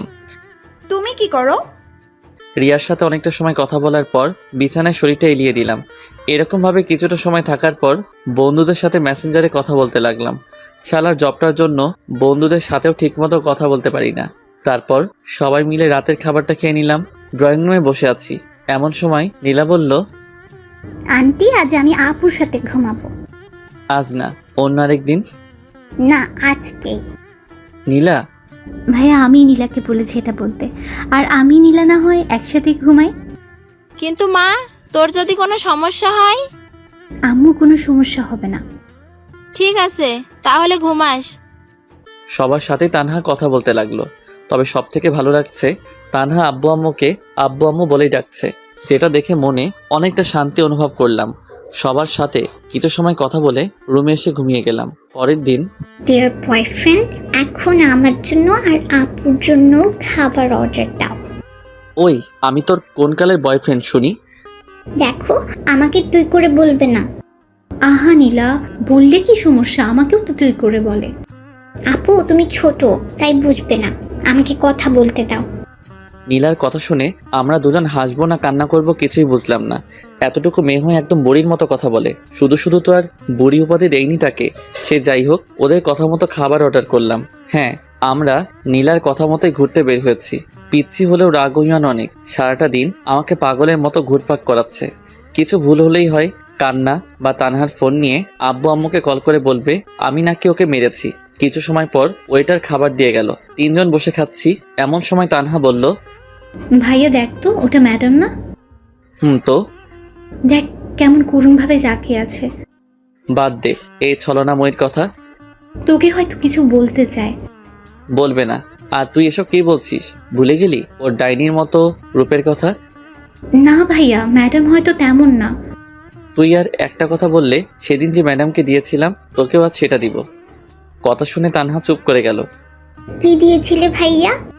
মিষ্টি খাবে ডার্লিং? তাই? কি মিষ্টি? থাপ্পড় মিষ্টি খাবে? আরে কান্না করছিস কেন? তুমি পচা। তানহা আপু চলো আমরা বাসায় যাই, ভাইয়ার সাথে থাকবো না। বোন আমার, প্লিজ কান্না থামাও। ঠিক আছে, আমরা এখনই চলে যাব। ভাইয়া চলো এখন বাসায় যাই। ঠিক আছে চলো। নীলার কান্না দেখে বাসায় যেতে রাজি হলাম। তানহা নীলাকে দাঁড় করিয়ে বিল দিতে গেলাম, কিন্তু বিল দিয়ে এসেই অনেক অবাক হলাম। সুমাইয়া ওদের দুজনের সাথে হেসে হেসে কথা বলছে। ভাইয়া তুমিও তাহলে প্রেম করেছো? হঠাৎ তানহার এমন কথা শুনে অবাক না হয়ে পারলাম না, কিন্তু নিজেকে স্বাভাবিক করে বললাম, কিসের প্রেম? থাক আর বলতে হবে না, ম্যাডাম আমাদের সব বলেছে। কি বলেছে? এই যে তোমার আর ম্যাডামের রিলেশনশিপের কথা। চুপ। আর ওই আপনার লজ্জা লাগে না এসব কথা সবাইকে বলতে?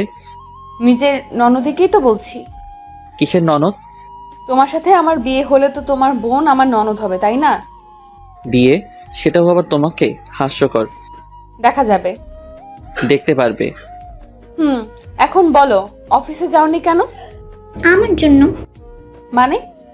নীলা প্লাস তানহা। আগামীকাল আসবে কি? না। কেন? কাল তানহাকে কলেজে ভর্তি করাতে হবে। তাহলে জবের কি হবে? ওর জব করতে হবে না? সেসবের জন্য এখনো রেগে আছো? আর আমি তানহার জন্য ক্ষমা চেয়ে নিচ্ছি। রাগ না। আর তুমি সেদিন ওর সাথে খারাপ ব্যবহার না করলেও ওকে আর জব করতে দিতাম না। এখন ওর ইচ্ছাটাই পূরণ করার প্রচেষ্টা করবে। ও নীলা, তানহা চলো। চলো। সোমাইয়ার সাথে আর কোনো কথা না বলে বাসায় চলে এলাম। একদিন বাসায় কিছু কাজ করার জন্য অফিসে যেতে পারিনি। কাজ বলতে তানহাকে নতুন কলেজে ভর্তি করা। অফিসে ঠিক উল্টো দিকে তানহার কলেজে, তাই ওকে এগিয়ে দেওয়ার সময় পাই না। তবে বাসা থেকে কলেজের দূরত্ব 5 মিনিটের। সে যাই হোক, অফিসে বসে কাজ করছি, এমন সময় সোমাইয়া এলো। কি করছো? দেখছেন না কি করি? তুমি সব সময় এমন করো কেন? তো কেমন করব? বিরক্ত করবেন না প্লিজ, আপনি এখন যান। সোমাইয়া আর কিছু না বলে চলে গেল। লাঞ্চ টাইমে একা বসে আছি, এমন সময় সাইফ এলো। হিমেল ভাই, কি খবর? এই তো আপনার। ভালো ভাই, একটা হেল্প লাগবে। বলুন কি হেল্প লাগবে? আপনি আগে বলুন, রাজি হবেন? রাজি হওয়ার মতো কথা হলে অবশ্যই রাজি হব। ভাই, আমার আসলে রিয়াকে ভালো লাগে। তো আপনি যদি ওকে একটু বলতেন। দেখুন সাইব ভাই, আপনি ওকে ভালোবাসেন, তাই আমার মনে হয় এটা আপনার বলাই বেটার হবে।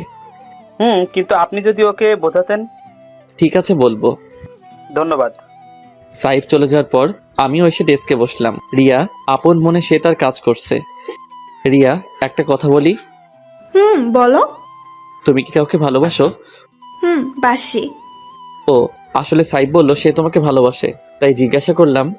কথাটা শেষ হতে না হতেই রিয়া আমার দিকে করুণভাবে তাকালো। ওর চোখ দেখে বোঝা যাচ্ছে আমাকে কিছু একটা বলতে চাই, কিন্তু সেদিকে কান না দিয়ে কাজ করতে লাগলাম।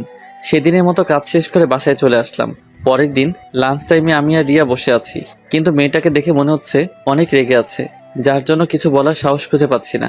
তারপরে মনে একটু সাহস সঞ্চয় করে বললাম, তুমি কি রেগে আছো? হ্যাঁ, আর এখন তোর ঘাড় মটকাবো। মানে আমি আবার কি করলাম? কি করিসনি সেটা বল। তুই কি কিছু বুঝিস না? আমি আবার কি বুঝবো? দূর, ওকে দাঁড়া, আমি নিজেই বলছি। দাঁড়িয়ে গেলাম। দাঁড়ালে কেন? তুমি বললে তাই। চুপ, আমি কি সে দাঁড়ানোর কথা বলছি নাকি? তুই বস, আমি বলছি। 1 মিনিট নীরবতা পালন করে বলল, হিমেল, জানি না তুমি আমাকে তোমার কি ভাবো, কিন্তু বিশ্বাস করো, তোমাকে আমি আমার জীবনের একটা অংশ মনে করি। যেদিন তোমাকে প্রথম দেখেছিলাম সেই দিন থেকেই তোমাকে ভালো লাগতো। আর সেই দিন যে তানহাকে বাসায় নিয়ে গিয়ে নিজের বোনের অধিকার দিয়েছো, সেই দিন থেকেই তোমাকে অনেক অনেক ভালোবাসি। তোমাকে কিছু বলার আগেই উল্টো সাইফের কথা বলে আমাকে রাগিয়ে দিলে। প্লিজ হিমেল, তুমি আমাকে ফিরিয়ে দিও না। রিয়ার কথা শুনে মাথায় যেন আকাশ ভেঙে পড়ল। যাকে ভালো বন্ধু ভাবতাম সেই নাকি আজ আমাকে ভালোবাসে, কিন্তু আমি তো কাউকেই ভালোবাসি না। হ্যাঁ, একজনকে এখনো ভালোবাসি, তবে সেটা সুমাইয়া। সুমাইয়া ছাড়া কাউকে আমার জীবনে কল্পনাও করতে পারি না, হোক সেটা দূরে বা কাছে। কিছু তো বলো। আমি তোমাকে ভালোবাসতে পারবো না। কেন? কারণ আমি একজনকে ভালোবাসি। কিন্তু কখনো তো আমাকে বলোনি। বলার প্রয়োজন মনে করিনি। কিন্তু তুমি আমার জীবনের একজন শুভাকাঙ্ক্ষী হয়ে থাকতে পারো, কিন্তু সঙ্গী নয়। ঠিক আছে, তবে একটা কথা জানতে চাই। কি বলো? কাকে তুমি ভালোবাসো? আমাদের ম্যাডামকে। মানে? কিন্তু উনি তো। জানি অবাক হচ্ছ, কিন্তু এটাই সত্যি। কিছু মনে না করলে জানতে পারি তোমার আর ম্যাডামের রিলেশনের কথা? কেন নয়। যখন আমরা অনার্স 2য় বর্ষ পড়তাম তখনই সুমাইয়ার সাথে আমাদের পরিচয়। সব বড়লোক বাবার মেয়ের মতো সুমাইয়া ছিল না, ও ছিল একদম তাদের উল্টো, যেটা দেখে প্রথম আমি মুগ্ধ হই। সুমাইয়া আর আমি একই ডিপার্টমেন্টে ছিলাম, তাই পরিচয় হয় পড়াশোনার ফাঁকেই। একদিন ক্লাস শেষ করে সুমাইয়াকে বলি, সুমাইয়া, কিছু কথা বলার ছিল। বলো। আমি তোমাকে ভালোবাসি। সরি হিমেল, এটা আমি পারবো না। তুমি আগে পড়াশোনা করে নিজের পায়ে দাঁড়াও, তখন তোমার সাথে প্রেম করব। কিন্তু ততদিন হয়তো তুমি থাকবে না। তবে আমার থেকেও ভালো কাউকে জীবনে পাবে। আর কিছু না বলে সুমাইয়া চলে যায়। কিন্তু তখন ছিলাম নাছোড়বান্দা, আর এমনিতেই কলেজে থাকাকালীন ছিলাম 1 নাম্বার বাদর। এভাবে সুমাইয়ার সাথে টুকটাক কথা বলতাম। প্রতিদিন সুমাইয়াকে ভালোবাসি না বললে যেন আমার দিনটাই মাটি হয়ে যেত। প্রতিদিন ভিন্ন ভিন্নভাবে ভালোবাসি কথা বলতে হয়েছে, আর সুমাইয়া একইভাবে একটা উত্তর দিয়েছে, আগে নিজের পায়ে দাঁড়াও। অনেক সময় সুমাইয়ার প্রতি রাগ হতো, কিন্তু কিছু বলতে পারতাম না। একদিন হঠাৎ করে বন্ধুদের না বলে আব্বু আম্মুর সাথে মামা বাসায় চলে যাই। প্রায় 1 সপ্তাহ পরে যখন কলেজে আসি তখনই আমার উপর দিয়ে সিডর বয়ে যায়। তুই আমাকে কিছু না বলে চলে গেলি? মামা বাসায়। আমাকে বলিস নাই কেন? কি বলতাম? জানিস আমি কত কষ্ট পেয়েছি? চুপ শালি, এত সময় ধরে মারছিস, আমার মনে হয় কষ্ট হচ্ছে না। ওকে, এসব বাদ, এখন চল। কোথায় যাব? প্রেম করতে। কার সাথে? আমার সাথে। কোনো সমস্যা? আরে না বাবু। তারপর সুমাইয়াকে কোলে তুলে নিয়ে পুকুর পাড়ে চলে আসি। সেদিন থেকে শুরু হয় আমাদের ভালোবাসা। প্রায় 1 বছর কেটে যায়, দুজনেই অনেক হ্যাপি ছিলাম। কিন্তু হঠাৎ করে আমি সুমাইয়ার সাথে ব্রেকআপ করি, সেটাও কোনো কারণ ছাড়া। সুমাইয়া অনেক কান্না করছিল, কিন্তু সেদিন আর সুমাইয়ার দিকে দেখেছিলাম না। আমার নিজেরও অনেক কান্না পেয়েছে, কিন্তু করতে পারিনি। কিভাবে করব? আমি তো মধ্যবিত্ত ঘরের ছেলে। ফাইনাল ইয়ারের এক্সাম দেওয়ার পর থেকে আমাদের মাঝে আর কোনো যোগাযোগ ছিল না। আর এখন তো তুমি সব জানোই। কথাগুলো শোনার পর রিয়া চোখ মুছে চলে যেতে লাগলো। রিয়া, আমি সরি। কোনো ব্যাপার না। আর সাইফের কথা ভেবে দেখতে পারো। আমার কথার কোনো উত্তর না দিয়ে রিয়া চলে গেল। সেখানে আর বসে না থেকে ডেস্কে বসে কাজ করতে লাগলাম। স্যার, ম্যাডাম আপনাকে ডেকেছেন। যাচ্ছি। ম্যাডাম আসবো? আসো। বলুন। কিছুই না, চুপচাপ এখানে বসে থাকো। কিন্তু আমার কাজ আমার সাথে এখানে বসে করবে। ওখানে করলে সমস্যা কি? সমস্যা আছে। কি সমস্যা? ওই যে রিয়ার সাথে সব সময় কথা বলো, সেটা ওর সাথে কথা বলা যাবে না। আর আজও কান্না করছিল কেন? জানি না। তুই বলবি? বলছি, আগে ছাড়ুন। বল। আমাকে ভালোবাসার কথা বলেছিল, কিন্তু সেটা আমি রিজেক্ট করে দেই এবং আপনার আর আমার অতীতের কথা বলি, যা শুনে কান্না করেছে। ভালো করেছো, তুমি তো আমার লক্ষ্মী বাবু। মুয়া। দেখুন, আমি আপনাকে আর ভালোবাসি না। দেখা যাবে, এখন কাজ করো বসে। আর কোনো কথা না বলে ম্যাডামের রুমে বসেই কাজ করতে লাগলাম। ম্যাডাম আসবো? ম্যাডামের রুমে বসে কাজ করছি, এমন সময় রিয়া বাইরে থেকে কথাটা বলাতে বাইরের দিকে তাকালাম। আসুন। আসলে ম্যাডাম হিমেলের সাথে কিছু কথা ছিল। তো বলুন। ম্যাডাম অনেকটা পার্সোনাল। ঠিক আছে, চলো। ওই চুপ, দেখেন রিয়া যা বলার আমাকে সামনেই বলুন। বাইরে আরেকজন আছে। কে? সাইফ। সাইফ সাহেব বাইরে কি করছেন? আসলে ম্যাডাম হিমেল আমার আর সাইফের রিলেশনশিপের অনেক হেল্প করেছে, এই জন্যই কিছু কথা বলতে চাইছি আমরা দুইজন। ও এই কথা, ঠিক আছে চলুন, আমিও যাব। আপনি যাবেন মানে? আমি যাব। তাহলে আমি যাব না। কেন যাবে না? যাব না, ব্যাস। ওই তুই যাবি না, তোর ঘাট যাবে। এক প্রকার জোর করেই সোমাইয়া ওদের সাথে কথা বলার জন্য নিয়ে গেল। চারজন বসার পর, হিমেল তোমাকে ধন্যবাদ। কিসের জন্য? এই যে আমাদের রিলেশনশিপে হেল্প করে। তবে হিমেল ভাই নিজের জন্য কিন্তু কাজটা করেছে। কিসের কাজ? আপনাকে এখনো হিমেল ভাই ভালোবাসে। ওই চুপ করুন, কি সব বলছেন? ওই চুপ করবেন না, বলুন আপনি। সুমাইয়া, ভাই এখনো আপনাকে অনেক অনেক ভালোবাসে। তাই বুঝি? কিন্তু ম্যাডাম আপনি জানেন না। জানি তো, এই জন্য তো নিজের কেবিনে বসিয়ে কাজ করায়। তোমরা কি চুপ করবে? আর ওই শালা তোরে এসব বলতে বলছে কে? যেটা সত্যি সেটাই বলছি ভাই। রাগ তোর সত্যি? আহা বাবু, রাগ করছো কেন? আবার বাবু? তাহলে কি বলবো বাবু? চুপ শালি, থাক তোরা, আমি বাসায় গেলাম। আরে রাগ করছো কেন? তাহলে কি করব? ঠিক আছে, এখন এসব বাদ দাও। ম্যাডাম আর হিমেল বলো কি খাবে? সোমাইয়া, আর হিমেল কি খাবে? বিষ খাবো, এখানে কি পাওয়া যাবে? এত কথা বলিস কেন? আর আমি যা অর্ডার করেছি সেটাই দুজনে খাবো, আপনারা অর্ডার করতে পারেন। ঠিক আছে। তারপর রিয়া খাবার অর্ডার দিল। থাপ্পড় খেয়ে গালে হাত দিয়ে চুপচাপ বসে আছি, কারণ আমি চাই না আরো একটা থাপ্পড় খেতে। এমনিতে শাকচুন্নির যে রাগ। আর হ্যাঁ, আপনাদের তো বলাই হয়নি, সেদিন রিয়াকে আমার আর সোমাইয়ার কথা বলার পর থেকেই রিয়া সাইফের সাথে কথা বলতো। কিছুটা আন্দাজ করতে পেরেছিলাম তারা দুজন এখন একে অন্যকে ভালোবাসে, কিন্তু নিশ্চিত ছিলাম না। তবে আজ নিশ্চিত হলাম।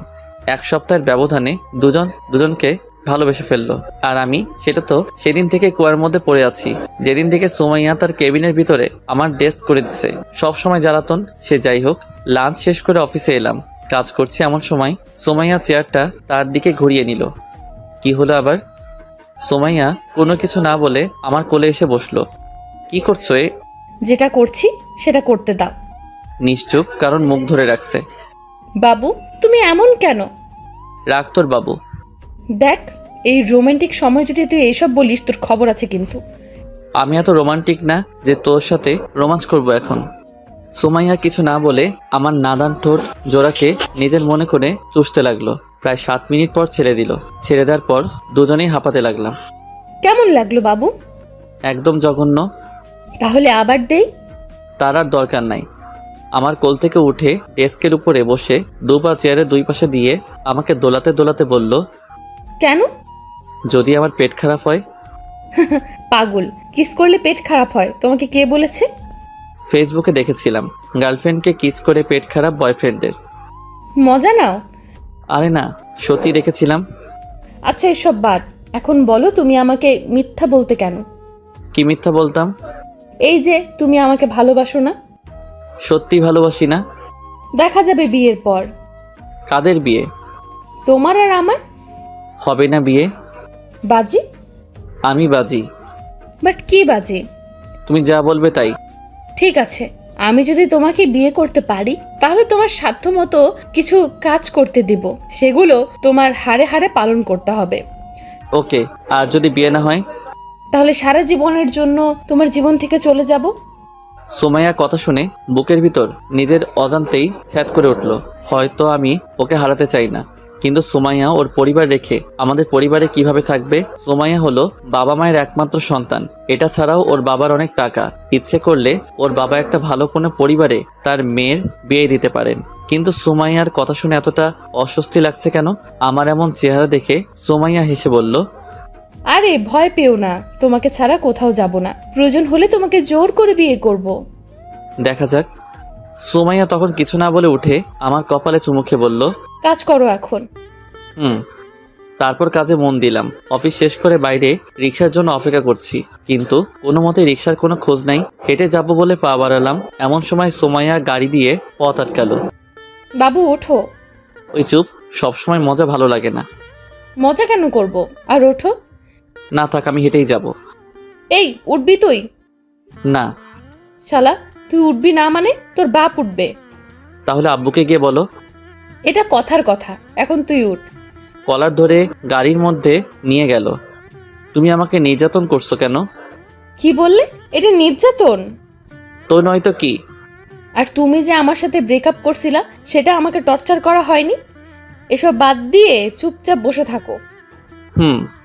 আমার ননদের কি খবর? ভালো। কলেজ যায় রেগুলার? যাই। আর বুড়ির কি খবর? দুদিন আগে বাসায় চলে গেছে। কে নিতে এসেছিল? মামা আর মামি। ও। কথা বলতে বলতে বাসায় চলে এলাম। ফ্রেশ হয়ে রুমে বসে আছি, এমন সময় রুমে তানহা এলো। কিছু বলবি? হ্যাঁ বল। ভাইয়া, আজ যখন কলেজে যাচ্ছিলাম তখন সুমাইয়া ম্যাডামের সাথে দেখা হয়েছিল।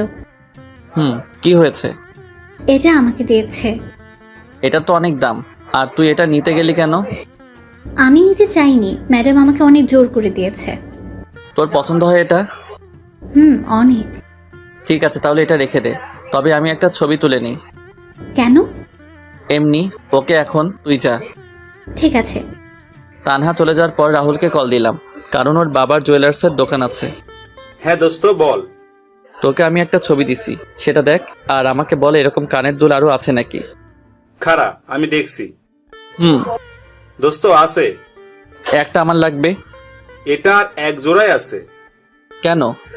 আরে বেটা, 2 জোড়া ছিল, কাল রাতে 1 জোড়া বিক্রি হয়ে গেছে। ও। ওকে, কাল আসিস। ঠিক আছে ভাই। রাহুলের সাথে কথা বলে কেটে দিলাম। সেদিন রাতে খাবার খেয়ে ঘুমিয়ে গেলাম। সকালে অফিসে যাওয়ার পথে রাহুলের জুয়েলারির দোকান থেকে কালকের ওই কানের দুলটা নিয়ে গেলাম। অফিসে আজ তাড়াতাড়ি যাওয়ার জন্য আগে থেকেই রুমে বসে কাজ করছিলাম। হঠাৎ কারো আগমন লক্ষ্য করতে দেখলাম ম্যাডাম এসেছে। আরে জানো, এত সকাল সকাল কেন? আমার কথা কি মনে পড়ছিল? দেখুন ম্যাম। তোমাকেই তো দেখছি। ধুর। বাবুটা রাগ করেছে বুঝি? ছাড়ো। কি হলো? কিছু না। আর প্লিজ, তুমি আমার পরিবারকে দয়া করতে হবে না। মানে কিসের দয়া? এইটা। এটা তোমার কাছে কেন? তোমাকে ফেরত দেওয়ার জন্য এনেছি। কেন? যার জিনিস তাকে দিতে এসেছি। কিন্তু আমি তো। সেসব আমি কিছু জানতে চাই না। আর এটা তোমার জিনিস, তুমি রাখো। দয়া করে আমার পরিবারকে কিছু দান করতে হবে না। ওই চুপ। আর ধুর, আমি নিলাম ঠিক আছে, কিন্তু বাসর রাতে এটাই তোর হাত থেকে পড়বো, মনে থাকে যেন। বিয়ে হলে তো দেখা যাবে। আর শোনো, আমি আজ অফিসে থাকতে পারবো না। তো আমি কি করব? কোনো গুরুত্বপূর্ণ কাজ থাকলে সেগুলো তুমি সলভ করে দিবে। ঠিক আছে, চেষ্টা করব। ঠিক আছে, আমি যাই তাহলে। জি। সুমাইয়া চলে যাওয়ার পর আবার কাজ করতে লাগলাম। হঠাৎ সুমাইয়ার ব্যবহারের কথা মনে পড়ল। অফিসে এলো কিন্তু কোনো কাজ না করে চলে গেল। কি এমন কাজ যে আসার সাথে সাথে চলে যেতে হবে? আর এতই যদি দরকারি কাজ থাকে তাহলে আসার কি দরকার ছিল? সবকিছু মাথার উপর দিয়ে গেল। সেসব আর চিন্তা না করে কাজে মন দিলাম। সারাটা দিন কাজ করতে অনেকটা বোরিং লাগছে, কারণ প্রতিদিন সুমাইয়ার সাথে বকবক করতে করতে দিনটা পার হয়ে যায়। কিন্তু আজ সে নেই। আগে বাইরে কাজ করতাম, তখন কারোর সাথে কথা বলতে পারতাম, কিন্তু এখন রুমের মধ্যে কারোর সাথে কথা বলতে পারছি না। কোনো রকম দিনটা পার করে বাসায় চলে এলাম। বাসায় এসে ফ্রেশ হয়ে ছাদে গিয়ে সিগারেট খেতে লাগলাম। অনেকদিন ছাদে আসি না, তবে এখন কেন জানি না সিগারেট অনেক ভালো লাগে। আগে দু চোখেই দেখতে পারতাম না, কিন্তু এখন নিজের অজান্তেই ভালো লাগা কাজ করে। প্রতিদিন কমপক্ষে 2টা খেতেই হয়, আর না খেলে কেমন জানি মনটা খচখচ করে। সে যাই হোক, সিগারেটটা ধরিয়ে খেতে লাগলাম আর ছাদে হাঁটতে লাগলাম। কিছু সময় ছাদে থাকার পর রুমে চলে এলাম। একটু পর তানহা ডেকে গেল, আম্মু আব্বু নাকি ডাকছে। তাই আর দেরি না করে আব্বু আম্মুর কাছে গেলাম। আমাকে ডেকেছো? বলো। আগামী সোমবার তোমার বিয়ে। আব্বুর কথা শুনে মনে হচ্ছে আকাশ থেকে পড়লাম। মনে হচ্ছে আমি স্বপ্ন দেখছি। আব্বু, এটা স্বপ্ন নয় তো? চুপ হারামজাদা, তোর সাথে কি তোর আব্বু মজা করছে? সেটা আমি কি করে বলবো?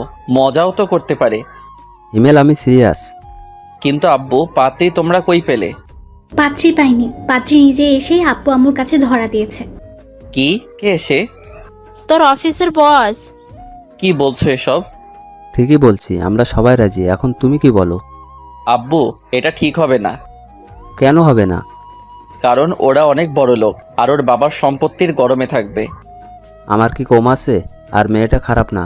তানহা সব বলেছে তোর আর ওই মেয়েটার কথা।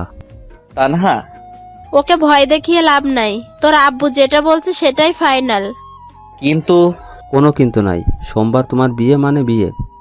দূর, ভাল লাগে না। আর কোনো কথা না বলে রুমে চলে এলাম। দূর, আমাকে কোনো কিছু না বলে বিয়ে ঠিক করে ফেলার কোনো মানে হয়? আর এসব বিয়েটি কিভাবে ঠিক হলো? তানহাকে জিজ্ঞেস করি, দেখিও জানে কি না। তানহা, বলো। তুই বাইরে দাঁড়িয়ে কেন? আমি জানি এখন যদি আমি রুমে যাই তাহলে তুই মারবি বা বকা দিবি। আরে না, কিছু বলবো না। প্রমিস? আয়। বল। আমার বিয়ে ঠিক করতে কে এসেছিল? ম্যাডামের বাবা। তুই কি বাসায় ছিলি? আর কখন এসেছিল? বিকেল 3টার সময়। আর ভাইয়া, তুই বিশ্বাস করবি না, ম্যাডামের বাবা অনেক ভালো। প্রথমে আব্বু রাজি ছিল না, কিন্তু যখন বলল সুমাইয়ার কোনো মা নেই, তখন আম্মুর মন গলে পানি হয়ে যায়। আর আম্মু আব্বুকে কিছু একটা বলে, যার জন্য আব্বু রাজি হয়ে যায়। ঠিক আছে। আর তোর কলেজ কেমন চলছে? অনেক ভালো। কিছু বন্ধু হয়েছে? 3জন, প্রিয়া, কেয়া, তিশা আর নুসরাত। ছেলে বন্ধুরাই? না, আর প্লিজ কারণ জানতে চাস না। ঠিক আছে, এখন তুই চা। তানহা আর কিছু না বলে চলে গেল। রুমে শুয়ে শুয়ে ভাবতে লাগলাম কি থেকে কি হচ্ছে। সুমাইয়ার পরিবার যেমন বড়লোক, আমরা সেরকম নই, কিন্তু তারপরেও তার বাবা রাজি হয়ে গেল। হয়তো মেয়ের সুখের কথা ভেবেই রাজি হয়েছে। কিন্তু সুমাইয়ার সাথে যদি আমার বিয়েটা হয়েও যায়, তাহলে তো আমার জীবন একদম তেজপাতা করে ছাড়বে। তার উপর বাজি তো আছেই, যা হবে দেখা যাবে। এসব ভেবে আর লাভ নেই। সেদিনের মতো ঘুমিয়ে গেলাম। পরের দিন। কি রে ভাইয়া, আজ অফিসে যাবি না? যাব। তাহলে ঘুম থেকে ওঠ, আজ আমিও তোর সাথে অফিসে যাব। তুই কেন যাবি? ম্যাডাম যেতে বলেছে। কেন? সেটা জানার জন্যই তো যাব। ঠিক আছে। তাড়াতাড়ি ওঠ। আর শোয়না থেকে উঠে ফ্রেশ হয়ে নিলাম। তারপর সকালে নাস্তা করে অফিসের জন্য বের হলাম। সাথে তানহা। দুজন একটা রিক্সা করে অফিসে চলে এলাম। আরে তানহা, কেমন আছো? এই তো আপু ভালো। আপনি কেমন আছেন? ভালো। তা কি মনে করে আস? ম্যাডাম দেখেছেন। ও, তাহলে যাও। কথা বলা শেষ করে তানহাকে সাথে করে কেবিনে ঢুকলাম। আমাদের দেখে কাজ বন্ধ করে উঠে দাঁড়ালো। আমি আমার চেয়ারে গিয়ে বসলাম। ওপর দিকে সুমাইয়া আর তানহা সোফার উপরে বসলো। তানহা, তুমি কি এখনো আমার উপরে রেগে আছো? যদি রেগে থাকো তাহলে তুমি বলো, আমি তোমার পা ধরে ক্ষমা চেয়ে নিচ্ছি। ছি ছি, কি করছেন ম্যাডাম? আর সেসব অনেক আগেই ভুলে গেছি। মিথ্যা বলছো তুমি, এখনো আমাকে ক্ষমা করতে পারোনি। আরে বলছি তো ম্যাডাম, ক্ষমা করে দিয়েছি। তাহলে ম্যাডাম বলছো কেন? ঠিক আছে, আর বলবো না। এখন থেকে ভাবি বলবে। ওই কিসের ভাবি? এখনো বিয়ে হয়নি। তানহা, একদম ভাবি বলবি না।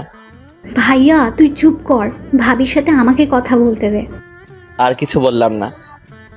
আর এই নাও দুল। কিসের দুল? যেটা তোমাকে দিয়েছিলাম, কিন্তু তোমার ভাইয়া আমাকে ফেরত দিয়ে দেয় সেটা। মানে তুমি আমাকে যে দুল দিয়েছিলে সেটা তো বাসায়। তাহলে এটা তো একদম ওই দুলটার মতো, কিন্তু তুমি আমাকে যে দুল দিয়েছিলে সেটা আলমারিতে রেখে দিয়েছি। তাহলে হিমেল যে এটা আমাকে ফেরত দিল? ভাইয়া এসব কি? যেটা দেখছিস সেটা। মানে? তোকে যে দুল সুমাইয়া দিয়েছিল সেরকম অন্য একটা দুল তাকে ফেরত দিয়েছি। তুই আমার বোন, তোকে কেউ দয়া দেখিয়ে কিছু দিবে সেটা আমি মানতে পারবো না, তাই তাকে সেরকম অন্য একটা দুল কিনে ফেরত দিয়েছি। একদম চুপ। আমি আমার ননদকে দিতেই পারি, এতে দয়ার কি আছে? বিয়ের আগে আমি কিছু নিতে দিব না। ভাবি আর কিছু বলবে? না, এটার জন্যই ডেকেছিলাম। ও, তাহলে আমি যাই। হুম। ভাইয়া গেলাম। সাবধানে যাস, আর গিয়ে আমায় একটা কল করিস। ঠিক আছে। তানহা চলে যাওয়ার পর আবার কাজে মন দিলাম। কিছু সময় পর পেছন থেকে গলা জড়িয়ে ধরলো। বুঝতে বাকি রইল না এটা সুমাইয়া ছাড়া কেউ না। বাবু, আমি বুঝতে পারছি কেন তুমি আমাকে দুল দিয়েছো। কেন দিয়েছি? কারণ দুলটা তোমার অনেক পছন্দ হয়েছে, যার জন্য আমাকে দিতে চেয়েছিলে। কোনো কারণ না পেয়ে এইভাবে আমাকে দিলে, তাই না? জি না। আমি জানি। জানো ভালো, এখন ছাড়ো, কাজ করব। না, ছাড়বো না। প্লিজ ছাড়ো, কাজ করতে দাও। তাহলে একটা পাপ্পি দাও। পারবো না আমি। কেন পারবে না? এমনি। একটা দাও না প্লিজ। ওকে দাঁড়াও। দাও। মুখটা সুমাইয়ার মুখের কাছে নিতেই সুমাইয়া ওর চোখ বন্ধ করে ফেললো। আজ কেন জানি নিজেকে সুমাইয়ার দিকে আকর্ষণ করছে। টানা টানা চোখ যা দেখে যে কেউ ওকে দেখে ফিদা হয়ে যাবে। সুমাইয়ার চোখ বন্ধ করাই আমিও ওর ঠোঁটের দিকে তাকালাম। দেখলাম ঠোঁটটা কাঁপতে শুরু করে দিছে। সুমাইয়াকে কিস করবে এমন সময় বললাম, সুমাইয়া আমার না খুব জোরে চেপেছে। কথা বলার পরপরই চোখ খুলে আমার দিকে রাগি মুটে তাকালো। মনে হচ্ছে আমাকে এখন ইচ্ছা মতো পিটাবে। মানে হিসু, 1 নাম্বার যাকে বলে। কিস করার সময় এটা পাওয়ার ছিল নাকি তুই এমনি বলছিস? ছি, আমি কি তোমাকে মিথ্যা বলতে পারি বলো? জানা আছে তো সত্য কথা। তাহলে আমি যাই। যাই মানে? কোথায় যাবি? ওই যে হিসু করতে। তোর সাথে আমিও যাব। কি, তুমি যাবে কেন? দেখবো তাই। ছি, তোমার লজ্জা লাগবে না? চুপ কর হারামি। আমি কি তোর মতো লুচু নাকি? দেখবো তুই করবি নাকি আমাকে মিথ্যা বললি। এই রে, মনে হচ্ছে ধরা পড়ে গেলাম। এত কষ্টে একটা মিথ্যা কাহিনী বললাম, সেটারও ফেলুদা বানিয়ে দিল। কি হলো? কি ভাবছো? বিয়ের কথা। কার বিয়ে? আমার আর আমার। আমার আর আমার এর মানে কি? সরি, আমার আর তোমার। তাই বুঝি। কি ভাবছো বাবু? সময় হলেই বলবো। ঠিক আছে। এখন যাই। যাও। সেখানে আর দাঁড়িয়ে না থেকে বাথরুমে চলে গেলাম। লম্বা একটা নিঃশ্বাস ফেলিয়ে সিগারেট ধরালাম। শালার যতই বলি সিগারেট আর খাবো না, ততই নিজেকে নিকোটিনের ধোঁয়ায় আবদ্ধ করে ফেলি। সিগারেটটা তাড়াতাড়ি শেষ করে কেবিনে আসলাম। চেয়ারে বসতে বসতে সুমাইয়া প্রশ্ন করলো, এত সময় লাগে? হুম। এদিকে আসো। কেন? একটা মিটিং আছে, সেটার জন্য তোমাকে প্রস্তুতি নিতে হবে। অন্য কাউকে নাও। না, তুমি মানে তুমি। ঠিক আছে। আর মিটিং কবে? আগামীকাল লাঞ্চের পর, তবে তারা সকালেই আসবে। ঠিক আছে, দাও। এখানে সব আছে, সমস্যা হলে আমার থেকে জেনে নিবে। আর যদি ভুল হয় তাহলে আমার বোনের মতো আমাকে বকা দিবে? না, তোমাকে থাপ্পড় দিব। এক কথা শুধু বারবার বলে। মনে হচ্ছে রেগে গেছে, তাই আর কিছু বললাম না। সারাদিন আমাকে রাগাই, কই আমি তো কিছু বলি না। আর এইটুকুতেই রেগে গেল। ওকে আমিও আর ডিস্টার্ব করব না।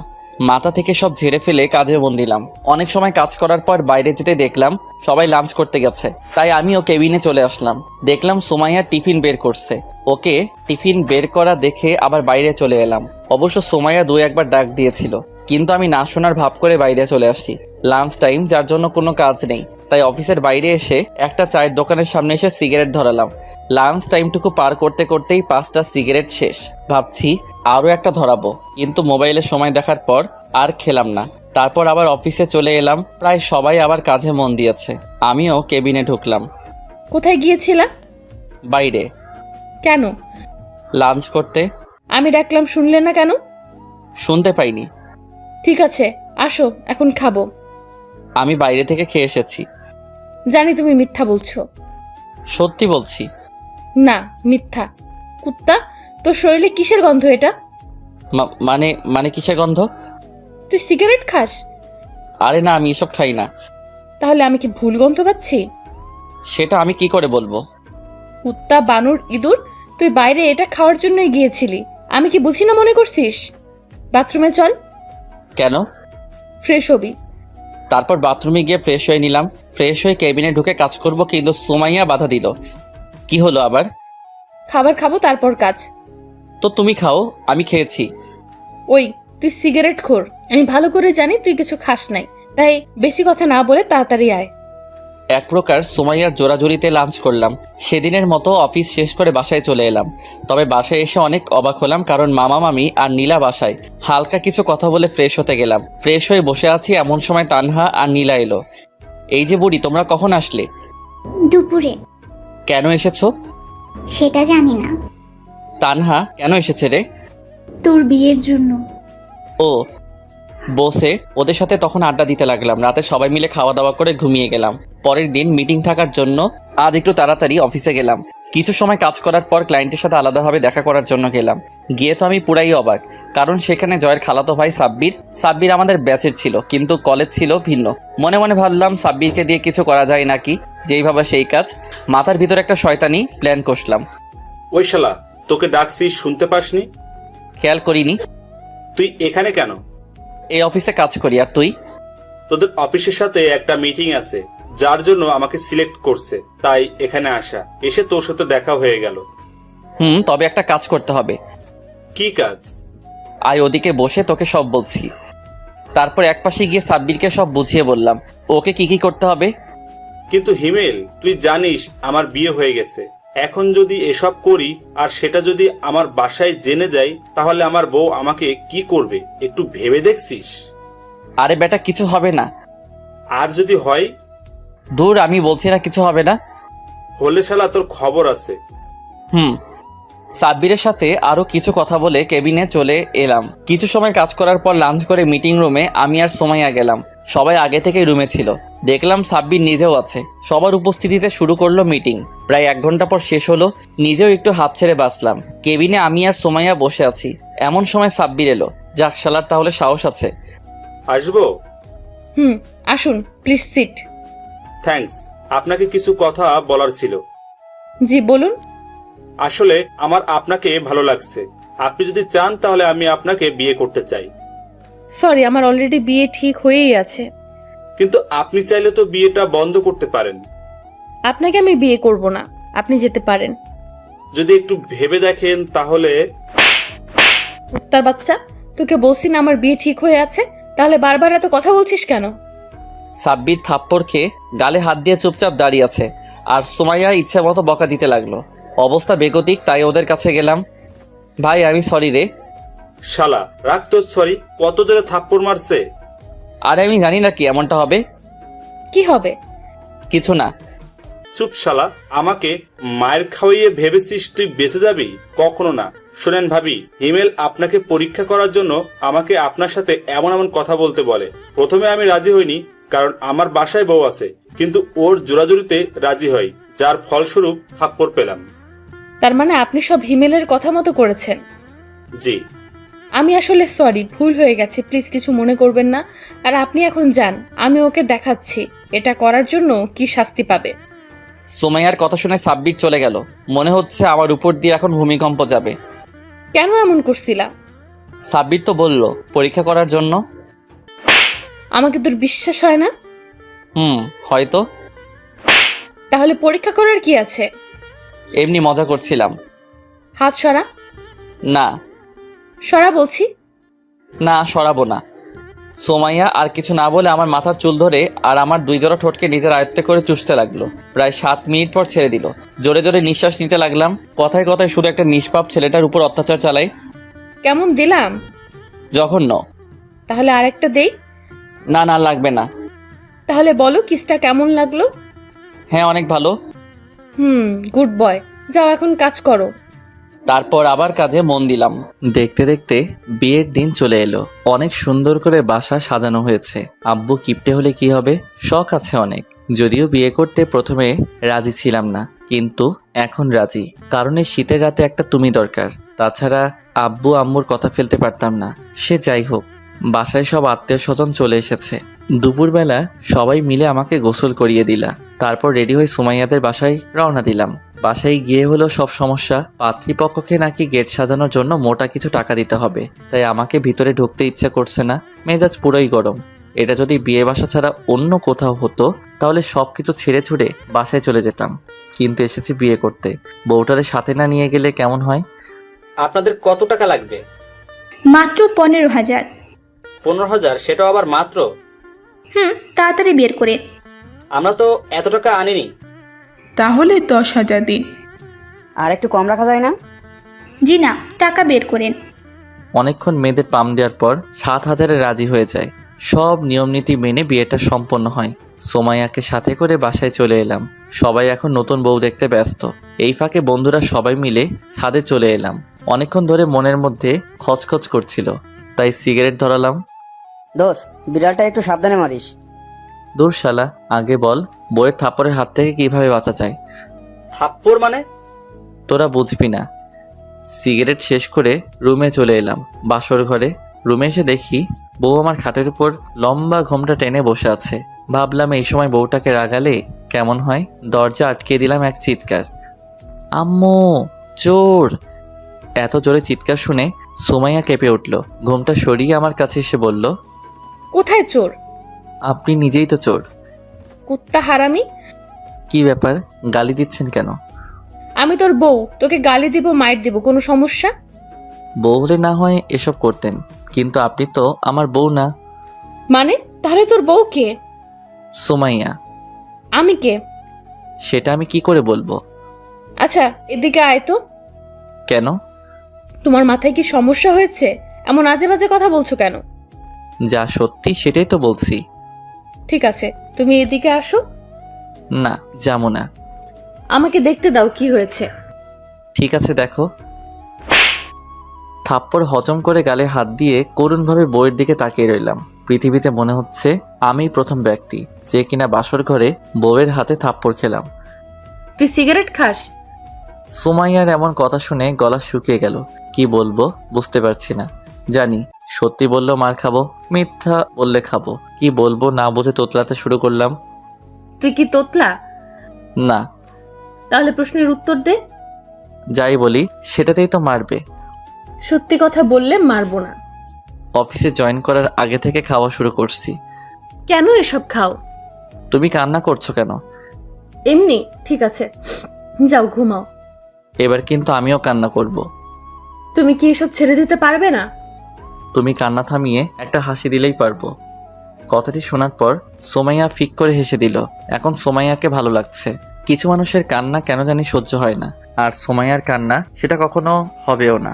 যখন ওর সাথে ব্রেকআপ করি তখন ও অনেক কান্না করছিল, যেটা আমার একদম সহ্য হচ্ছিল না। সেদিন থেকে 1 সপ্তাহ কলেজ গেছিলাম না, গেলেই হয়তো ওর কান্না দেখতাম। কি হলো, কি ভাবছো? ভাবছি বাসর করব কিভাবে। জি না সোনা, আমার সাথে যে বাজি ধরছিলা সেগুলো আগে পূরণ করো, তারপর বাসর। কি? কি নয়, জি। থাকবো না আমি এই বাসায়। ঠিক আছে, চলে যাও। আমি যাব কেন? এটা আমার বাপের বাড়ি, তুমি যাও। আইসে বাড়ি দেখাইতে, কথা না বললে ফ্লোরে ঘুমাও। আমার কিন্তু ঠান্ডা লাগবে। তাহলে ঘুমাতে লাগবে না, খাটেই আসো। ধন্যবাদ বউ, তুমি আমার অনেক অনেক ভালো আর কিউট বউ। থাক, আর পাম দেওয়া লাগবে না। না সত্যি। আচ্ছা বউ, আমি তোমাকে একটু জড়িয়ে ধরি। সোমাইয়া কিছু কথা না বলে আমার পেটের উপর বসলো। এখানে বসলে কেন? তুই আমারে বউ বউ করছিস কেন? কেন বউ? চুপ, আমার কি নাম নেই? আছে, বাট এটা ভালোবেসে বলছি। রাখ তোর ভালোবাসা। ঠিক আছে। লাইট বন্ধ করো। লাইট বন্ধ করলে আমার ভয় লাগে। আজ লাগবে না। কেন? এত কেন কেন করছিস কেন? যেটা বলছি সেটা কর। লাইটটা বন্ধ করতেই সোমাইয়া পাগলের মতো কিস করতে লাগলো। আরও অনেক কিছু হয়েছে, কিন্তু আপনাদের বলা যাবে না। বললে আমিও লজ্জা পাবো, সাথে আপনারাও লজ্জা পাবেন, তাই এটা না বলাই ভালো। আর যারা একান্ত জানতে চান বাসর ঘরে কি হয়, তাহলে বিয়ে করে নেন। যতই হোক বাসরাত বলে কথা, দুজনে কখন ঘুমিয়ে গেছি খেয়ালই করিনি। সকালে ঘুম থেকে উঠে দেখি সোমাইয়া আয়নার সামনে বসে চুল ঠিক করছে। উঠে গিয়ে কোমরে হাত দিয়ে সোমাইয়ার চুলের মধ্যে মুখ ডুবিয়ে দিলাম। হঠাৎ এমন করায় সোমাইয়া অনেকটা কেঁপে উঠল। তারপর স্বাভাবিক হয়ে বলল, কখন উঠলা? এইমাত্র। শাওয়ারে যাও। একটু পর। কেন, আবার কি হলো? রাতের মতো আরও একবার ট্রাই করি। একদম না স্যার, তাড়াতাড়ি বাথরুমে যাও। আর কোনো কথা না। এক প্রকার জোর করেই সুমাইয়া আমাকে বাথরুমে ঢুকিয়ে দিল। তারপর গোসল করে রুমে এসে দেখি সুমাইয়া নেই, হয়তো আম্মুর কাছে গেছে। ড্রেস পরে রুমে বসে আছি, এমন সময় নীলা আসলো। ভাইয়া তোমাকে ফুফু ডাকছে কেন গার্লফ্রেন্ড? নাস্তা করার জন্য। ঠিক আছে চলো। নীলাকে সাথে করে নাস্তার টেবিলে আসলাম। আব্বু, মামা আর তানহা আগে থেকেই টেবিলে বসে আছে। অন্যরা সবাই কোথায়? রান্নাঘরে। তুই যাস নাই কেন? আম্মু বলল তুই গিয়ে টেবিলে বস। আর তুই বসে পড়লি? হ্যাঁ, তাছাড়া কি করব? রান্না শিখতে পারিস না? রান্না আমার শিখতে হবে না, তুই শিখিস। আমি না হয় শিখবো, কিন্তু তুই শিখবি না কেন? সেটা আমার ইচ্ছে। শ্বশুর বাড়ি গিয়ে কি করবি শুনি? আব্বু। ওই চুপ থাক, আমার মেয়ের রান্না করতে হবে না। শোন আব্বু কি বলে। থু। তানহার সাথে কিছু সময় ঝগড়া করার পর নাস্তা করে রুমে চলে এলাম। একটু পর সুমাইয়া এলো। জানো, আজ আব্বু আমাকে নিতে আসার কথা ছিল, কেন, কি হয়েছে? কিন্তু আমি যাব না। কেন যাবে না? আমার ইচ্ছা। কিন্তু তোমার আব্বু তো মন খারাপ করবে, ভাববে আমরা তোমাকে যেতে দিতে চাচ্ছি না। কিচ্ছু ভাববে না, আমি আব্বুকে বলে দিছি। ঠিক আছে। আর শোনো, আগামীকাল আমরা ঘুরতে যাব। মাত্র বিয়ে করলাম, এখনই যেতে হবে? হ্যাঁ হবে। তুমি যাবে না? কে বললো আমি যাব না? যাব তো। Good boy. তাহলে পাপ্পি দাও। পাপ্পি নিয়ে কি করবে? উপভোগ করব। তাই? হয়েছে। তারপর দুজনে মিলে আড্ডা দিতে লাগলাম। এখন মনে হচ্ছে সুমাইয়াকে এতদিন কষ্ট দিয়ে ভুল হয়েছে। অনেক অনুশোচনা হচ্ছে সুমাইয়ার সাথে কোনো কারণ ছাড়াই ব্রেকআপ করে। সেসব ভেবে আর লাভ নেই। জীবনটাকে নতুন করে সাজাতে এখন সুমাইয়াকেই আমার লাগবে। বিয়ের 1 সপ্তাহ পর। কি হলো, তোমার কি গোসল করা হবে না? হয়ে গেছে প্রায়। তাড়াতাড়ি বের হও। 5 মিনিট পর। আমি রেডি। আজ থেকে কিন্তু অনেক বড় দায়িত্ব তোমার কাঁধের উপর। কিন্তু এগুলো কি দরকার ছিল? কোনগুলো? তোমার বাবার কোম্পানির এমডি পদে জয়েন করা। তুমি নিজেই তো পারফেক্ট ছিলা, তাই না? না, আমি কখনো ছিলাম না, আর এখনো নেই, আর থাকতেও চাই না। আমি চাই আমার পরিবারের সাথে সময় কাটাতে। কিন্তু তোমার বাবা? দেখো হিমেল, আমার বাবার সম্পত্তি মানে আমার, আর আমার মানে তোমার। বিয়ের আগে কি বলেছিলা? আমি যদি তোমাকে বিয়ে করি তাহলে তুমি আমার কথা শুনবে, তাই আজকেও শুনতে হবে। সেই তো এক প্রমিস পেয়েছো। বাবু, তানহাকেও তো সময় দেওয়া লাগবে, তা না হলে তোমার বোনটা ম্যাডাম হবে কি করে? আমার বউটা দেখছি সব খেয়ালই রাখে। দেখতে হবে না বউটা কার? এখন যাই। কিন্তু আমার ওটা। ওটা মানে? তুমি জানো না? না তো। যাক, তোমার জানতে হবে না। বাবুটা রাগ করেছে বুঝি। আচ্ছা, এখন দিচ্ছি। মা। সুমাইয়ার কপালে ভালোবাসার পরশ এঁকে দিতেই অভিমানী মুখটা হাসিতে পরিণত হলো। রুম থেকে বের হয়ে সবাইকে বিদায় দিয়ে বাইরে চলে এলাম। অফিস থেকে একটি গাড়ি পাওয়াতে গাড়িতে উঠে স্টার্ট দিলাম। এখন আপনাদের বলি, বিয়ের পরের দিন থেকেই সুমাইয়া কোনো না কোনো আবদার করে চলেছে। সেগুলোর মধ্যে অন্যতম আবদার হলো তার বাবার কোম্পানিতে বস হয়ে জয়েনিং করা। কিন্তু বরাবরের মতো আমি এটাতে রাজি ছিলাম না, কারণ সবাই হয়তো বাজে কথা বলবে।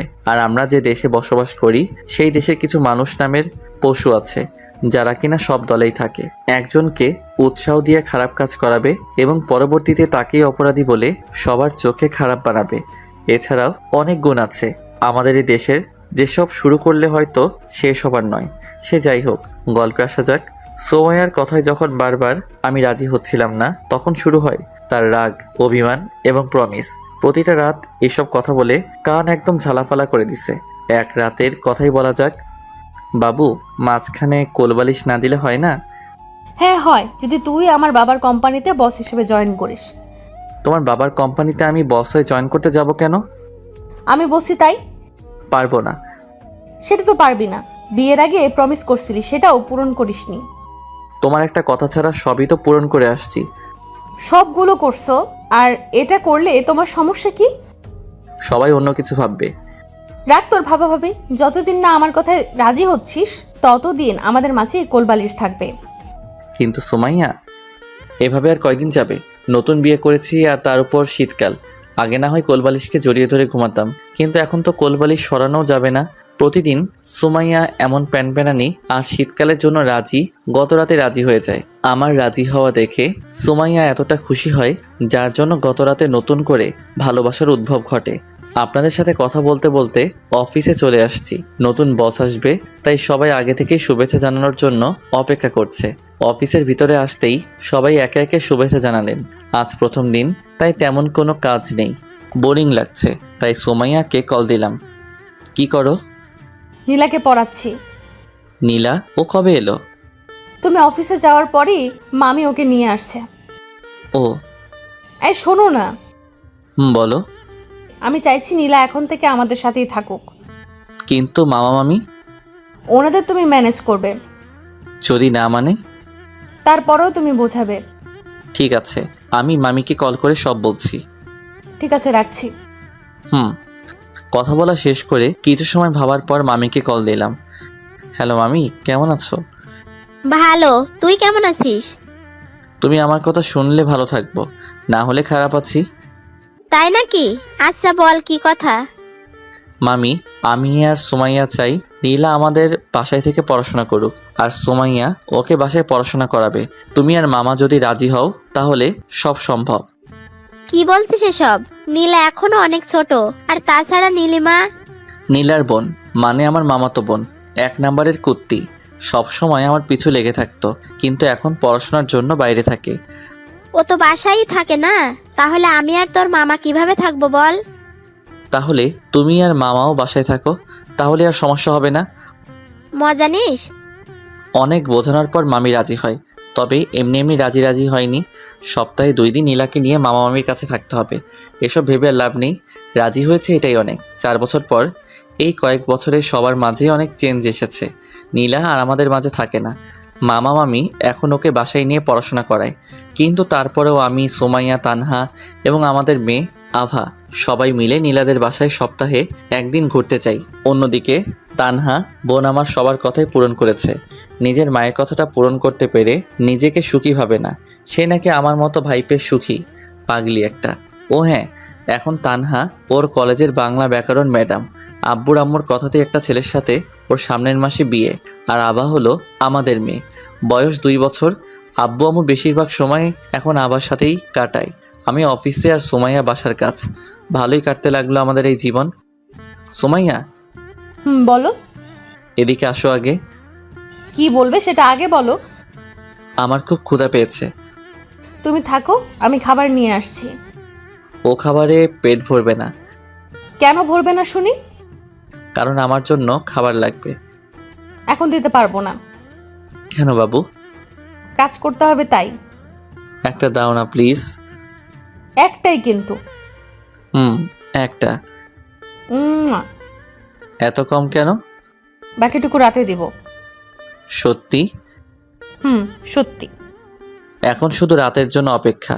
আল্লাহ, তাড়াতাড়ি রাতটা দিয়ে দাও। আপনাদের আর জানতে হবে না, রাতে অনেক কিছু করব, কিন্তু আপনাদের বলতে পারবো না।